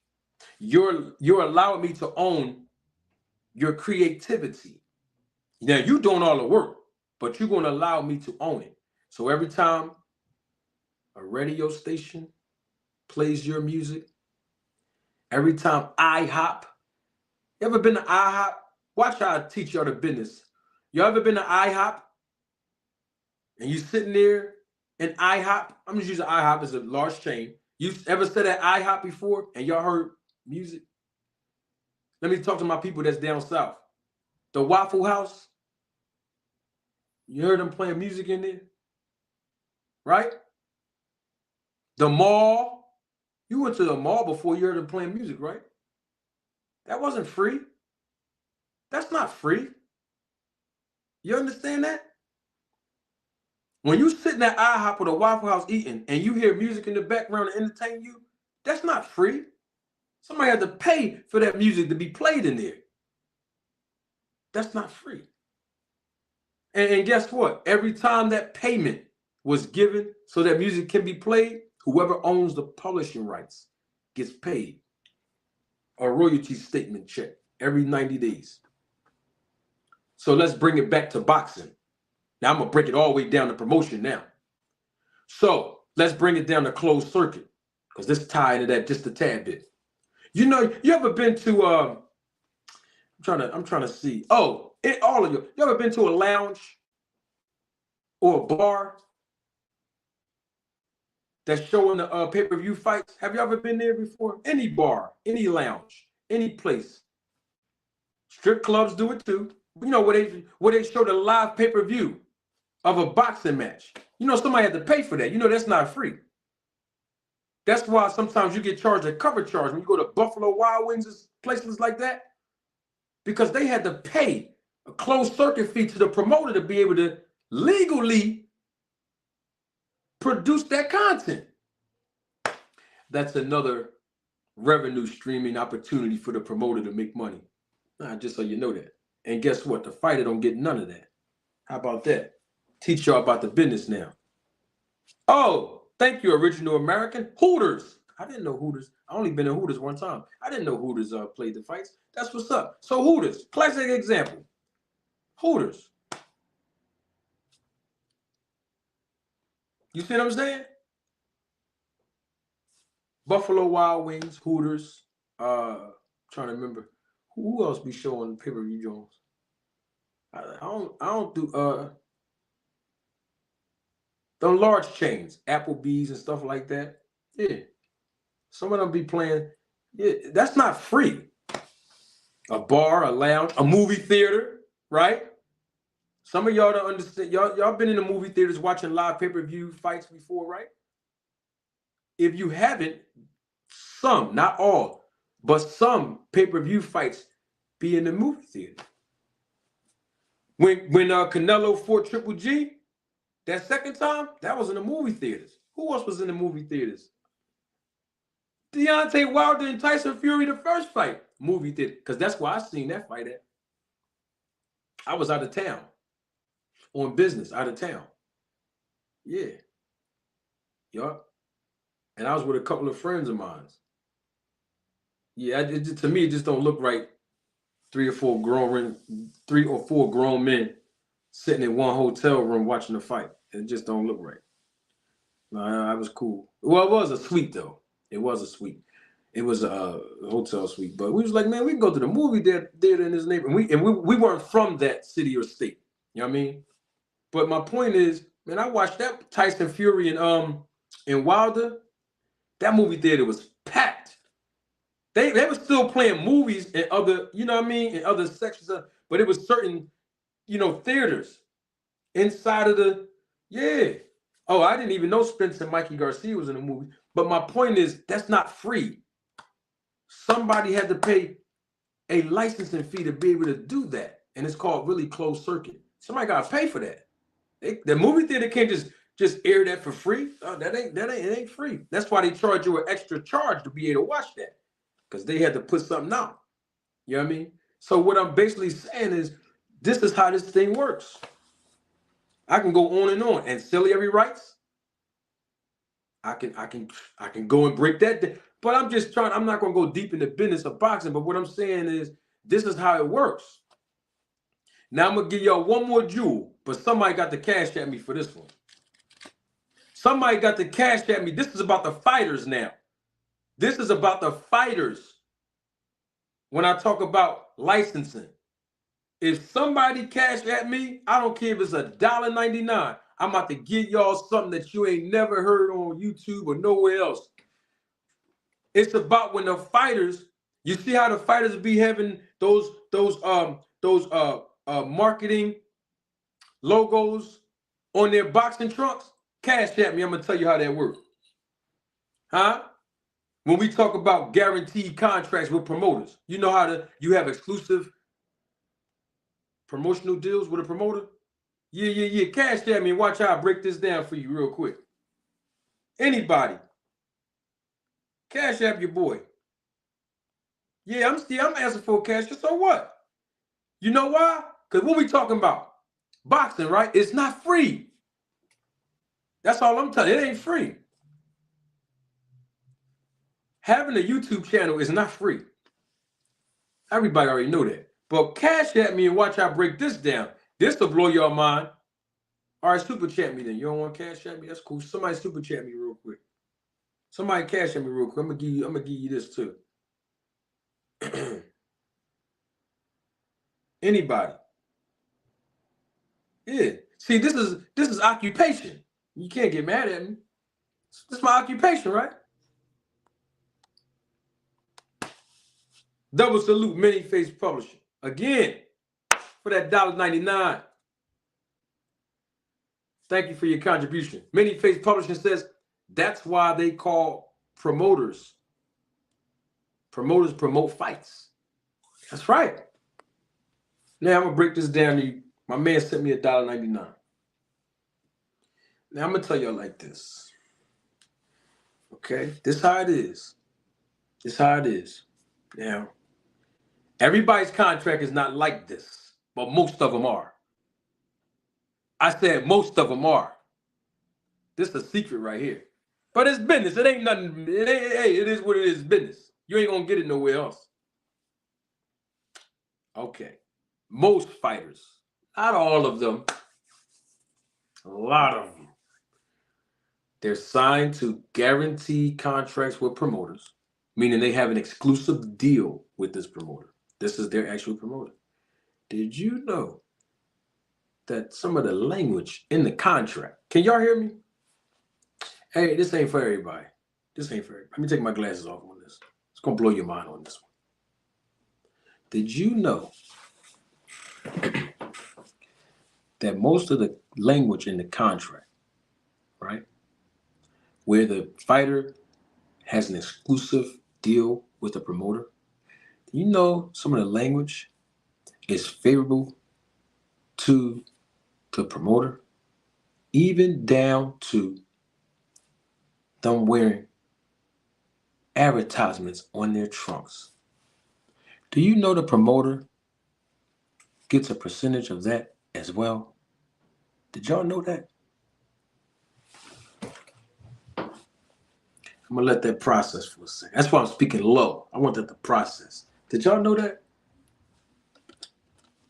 This is not just the local fighters.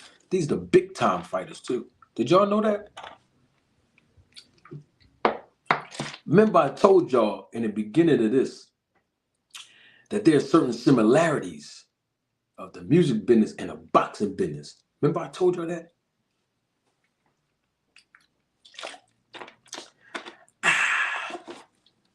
I love my job on YouTube. I love teaching. Remember, I told y'all that in the beginning of this today? So let's say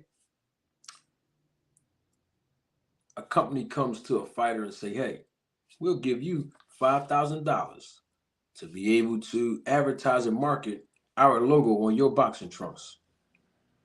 Fighter gonna say, yeah, of course. That's extra money on top of my purse, of course. And the promoter has language in the contract that says, you know, you got to give me a percentage of that. So I have to approve. Lord have mercy. I'm about to break this thing down. I have to approve. I have to approve. So that means you can't go and make a deal with an advertiser without me knowing. Because you're going to actually produce their logo, and it might be, watch this, hear me out. It might be a marketing conflict with advertisers and sponsors that I, the promoter, already have. See my point? So to keep it in a space where there is no conflict, when you do that, whether I had something to do with the negotiation or not of how you got that sponsorship opportunity, hey, I'm the promoter. I'm going to need a percentage of that. They call it a 360 deal. I see somebody in the chat knew where I was going with that when I said similarities in music. 360 deal. Yes, that's right. It's not personal. It's just business. It's just business. You see what I'm saying? It's business. That's how it is. Now, watch this. Let's say there's a company where the promoter received a sponsorship in exchange for advertisement at the event. And they have different tiers, all right, for how sponsors pay, how much exposure they gain, right? Why do you think that the backdrop, see, I got a backdrop back here? Y'all see my backdrop? Why do you think that there be other companies and their logos on the backdrop when you go to the press conference and y'all see press conferences on TV and YouTube and stuff, right? It'd be different companies. They paid to get that advertisement on that backdrop. You know, in the middle of the ring, when we watching fights on TV or on our phone or live, you know, there's different companies, right? Their logo is in the ring. In the neutral corner, you ever see Geico? Their logo be in the neutral corner. Y'all seen that before, right? I know y'all seen that. I'm just using Geico as an example because, you know, they are one of the companies that likes, you know, the sponsorship opportunities in boxing. Y'all seen that before, right? So what I'm saying is the promoter uses that sponsorship money to help build the event. Okay? And you might see, like you saw when Devin Haney fought Regis Prograis, right? That company was C4. You know they cut Devin Haney a check. That's why he was wearing C4 in his trunks. I'm just using that as an example. But you also seen C4 put their logo on the backdrop. Right? All right then. It's business. It ain't personal. This is how it is.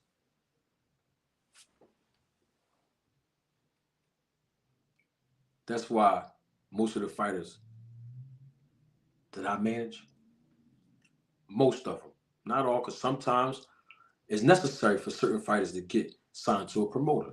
Absolutely. I recommend it, depending on the type of fighter you have or the type of advertisement you need, the type of or the amount of money you need to build this fighter. Oh, absolutely. It saves a manager a lot of money on our car insurance. You see? So what I'm saying is most of the fighters I manage, whether it be later on in their career or in the beginning, it depends, right? We we stay free agents. We cut the middleman out. But I got to understand as a manager, if I'm cutting the middleman out, I got to go in my own pocket. Or I got to go and get sponsorship to make certain things happen, to move this fighter now. Now, I told y'all that last part right there, that last part, for those that keep challenging my credibility and credentials in this business. See what I'm saying? So my point is, if you are your own boss, this is how I'm going to close all that out. If you are your own boss and you have your own promotional company, cut the middleman out. Cut the middleman out. Why keep running to that middleman, to that middleman, and that middleman? You don't need the middleman anymore. You're a star. You don't need the middleman anymore. You don't.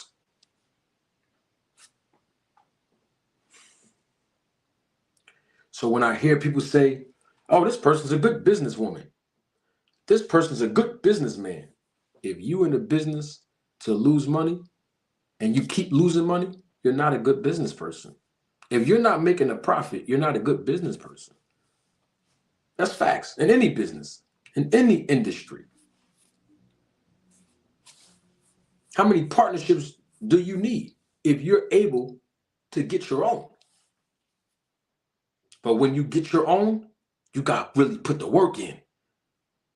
Being a promoter is not easy. Did I think about being a promoter one day? Absolutely. Several times, over and over again. And almost did it. And I realized I'm good where I'm at. My point is, there's a lot of responsibilities in being a promoter. It's a lot of money that the promoter has to put up front before an event is even produced. Before even getting sponsorship money, that promoter got to put up their own money. That's business.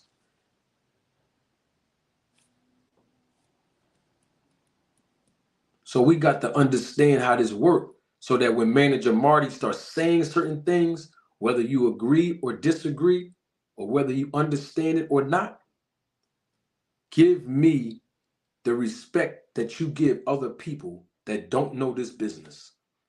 Because I'm breaking it down. So when I speak, I'm always speaking from a business perspective.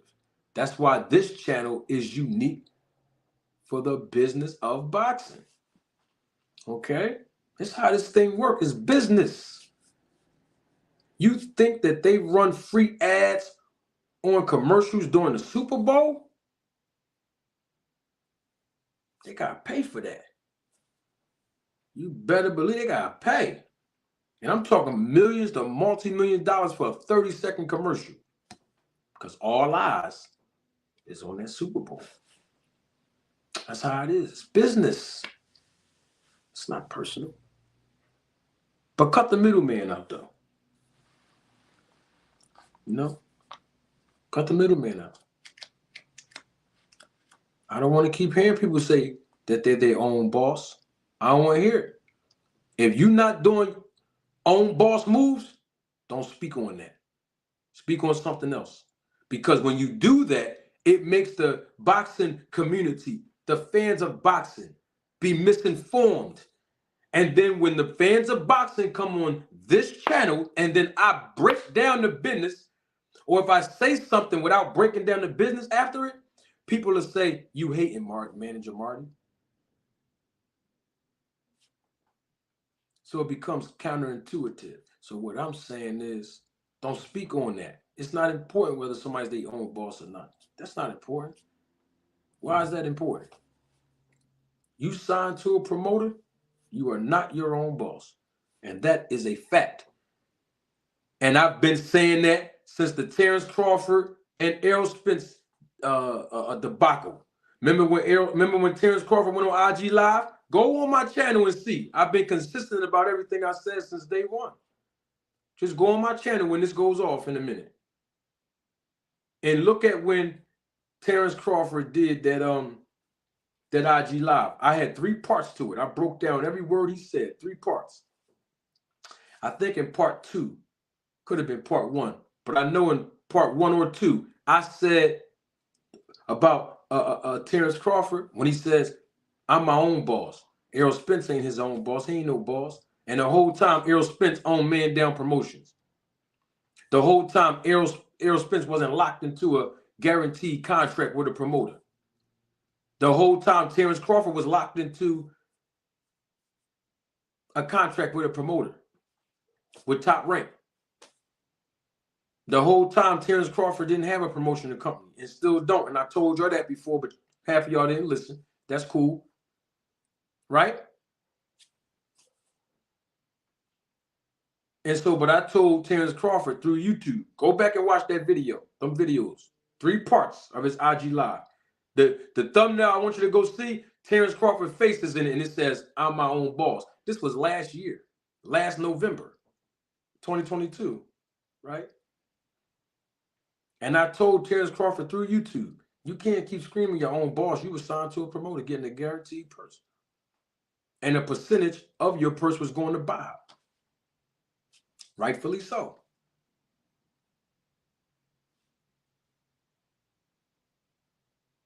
There's a reason why you ain't see a lot of advertisements on Terrence Crawford trunks when he was with Bob Arum. Go back and look.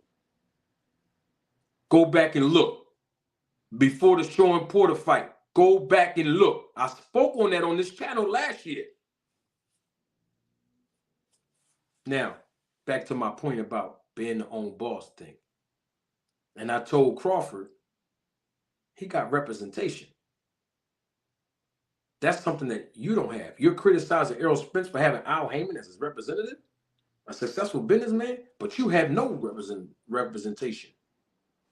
Get you some representation, bro. And Crawford did that. Double salute again to Many Face Publishing. Thank you for your contribution and your support, Many Face. Many Face Publishing says, I asked because fans often blame fighters for matches not happening and then call them ducks and not know what happens behind the scenes. Absolutely. You are absolutely correct, Many Face.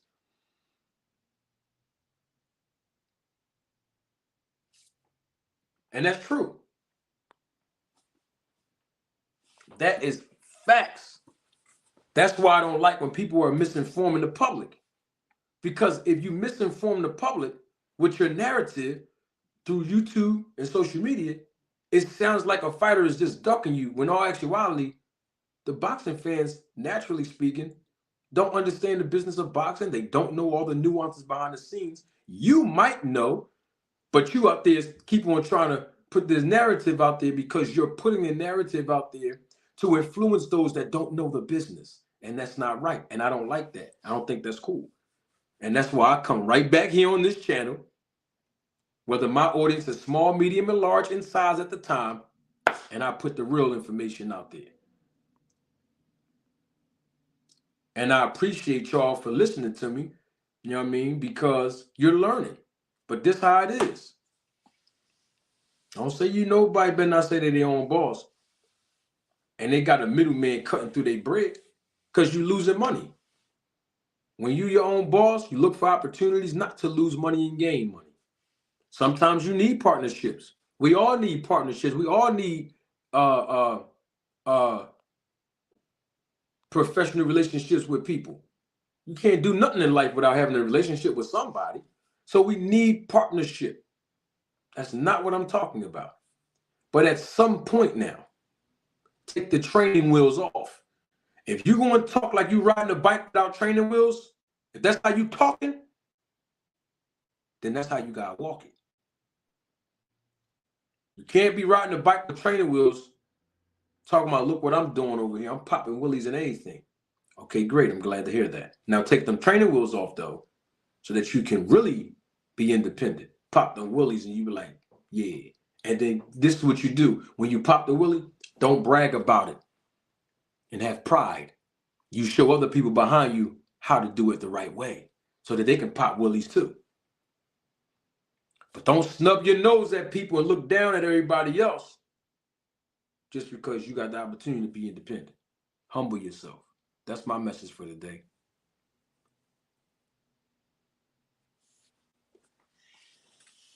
See, what it is you can get mad at what I'm saying, but I am speaking facts that everybody can adhere to. These are principles in life we all can adhere to, whether we in the business of boxing or in the business of whatever industry that you represent through ownership or being an employee.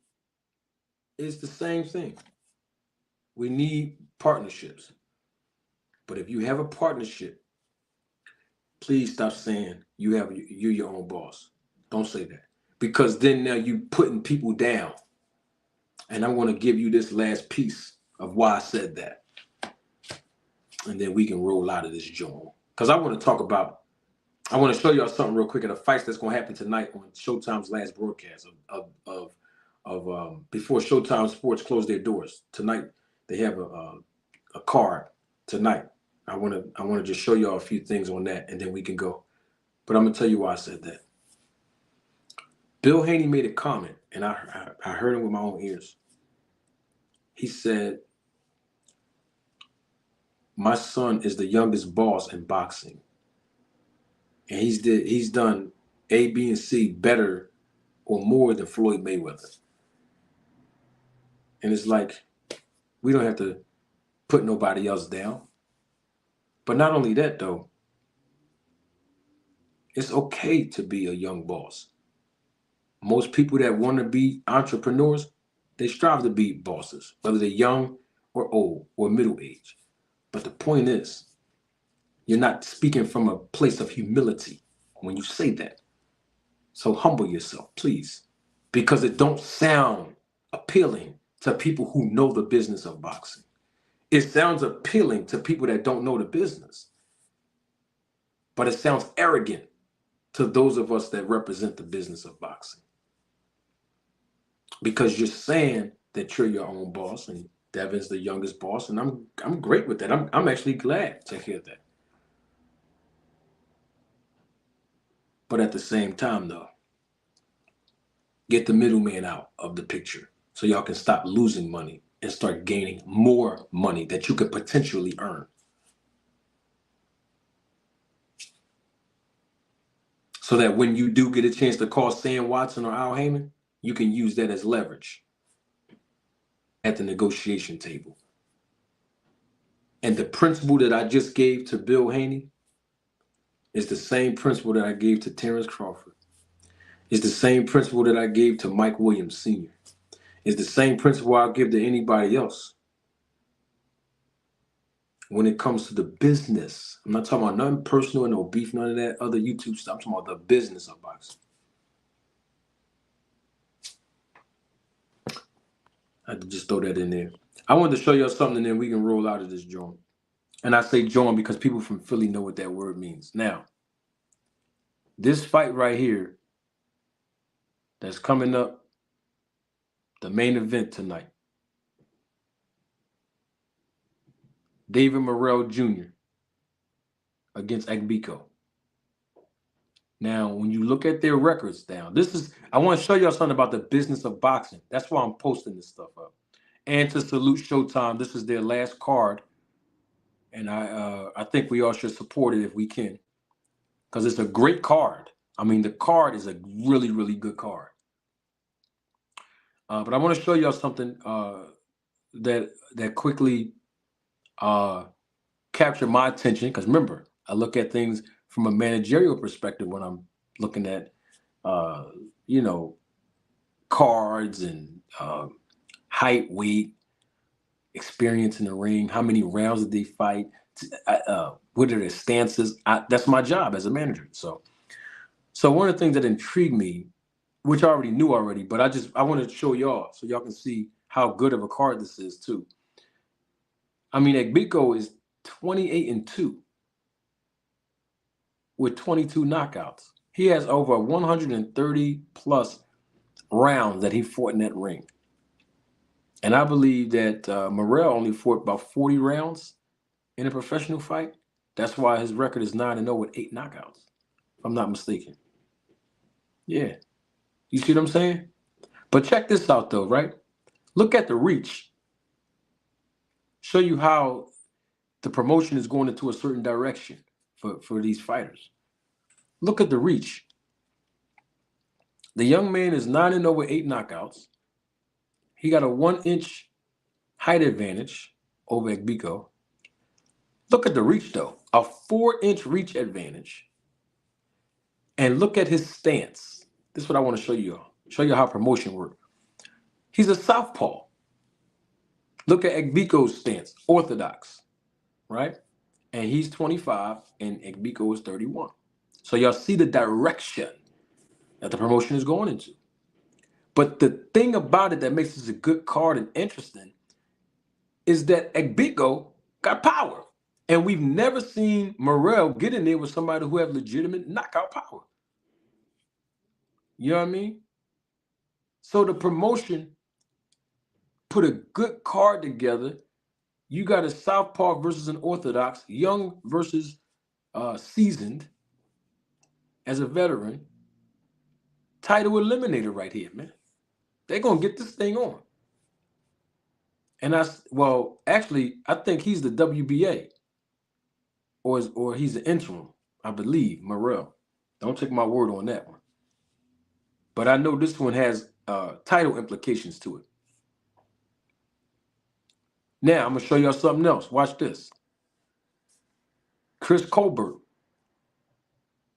from Brooklyn against Jose Valenzuela. Now, remember, some of y'all was here on the undercard of David Benavidez versus Caleb Plant when I did live commentary on that thing. I did live commentary on the entire card with my man Crown Jewel Boxing. But watch the direction the promotion is going. And look at this. Look, I'm going to show y'all. Valenzuela, 12-2, 8 knockouts. Colbert, 17-1, 6 knockouts. Valenzuela, 2-inch height advantage. But here's the thing that stood out to me. Jose Valenzuela is southpaw. Chris Colbert is orthodox. Y'all see that? And this is a rematch because the first fight was good. Valenzuela knocked Chris Colbert down. And Chris Colbert got up. He got heart and he got skilled. And he was determined to win. Came back. I think it was closer than one of the judges' scorecards. One of the judges' scorecards had this thing extremely wide. You know what I mean? And then watch this. Let me show y'all this. Absolutely. Somebody in the chat asked me, yup, I already got it. Here you go right here. Bam. Andre Berto will fight Robert Guerrero in the rematch. Here's what stands out to me the most. Besides their age, of course, they're 40 years old. They both have great experience. But here's the part that stood out to me. Guerrero, as we know, is southpaw. Berto is orthodox. You see what I'm saying? Now watch this.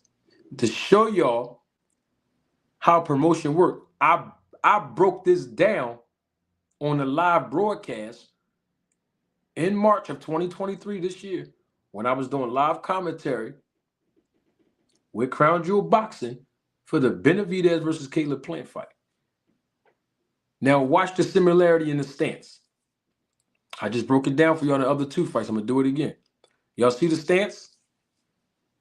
Guerrero, southpaw. Berto, orthodox. Look at this. Morrell, southpaw. Egbiko, orthodox. Look at this.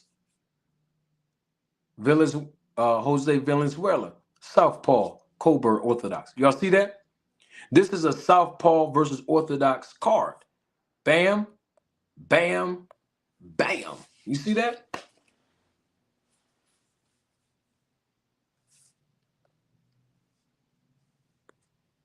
Of course, this is how I manage fights. I gotta study. I gotta look at these fighters. I gotta study these fighters. Make sure if I'm managing a fighter and I'm offered an opponent, or if we want to be an opponent, or however it works, man, my job as a manager is to make sure that we protect the money, we protect the bag. All three of these fights are going to be entertaining. I'm gonna tell you that right now. I might even come back later tonight and commentate on all these fights. I might. Don't quote me on that. I have a commitment that I gave somebody a commitment to go somewhere later. So I don't know, but we'll see. We'll see. But I definitely will let y'all know in advance if I am going to commentate. This is the last card of Showtime. You know what I mean? I might. We'll see though.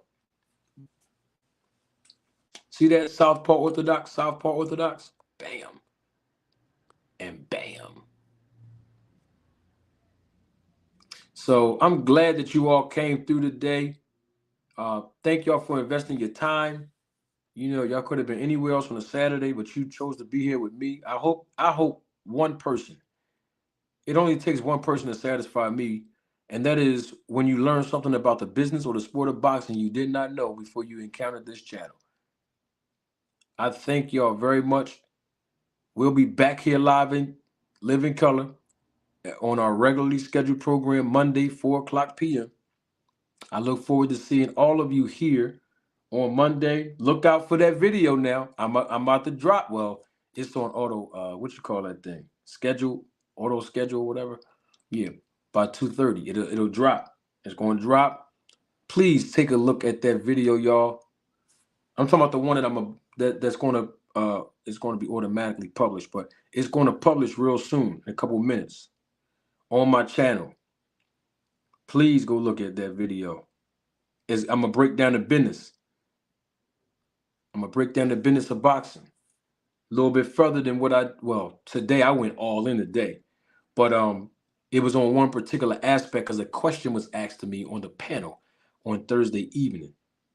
Ryan Garcia's face will be in the thumbnail, and it's the last published piece of content. So it's about to go out there live.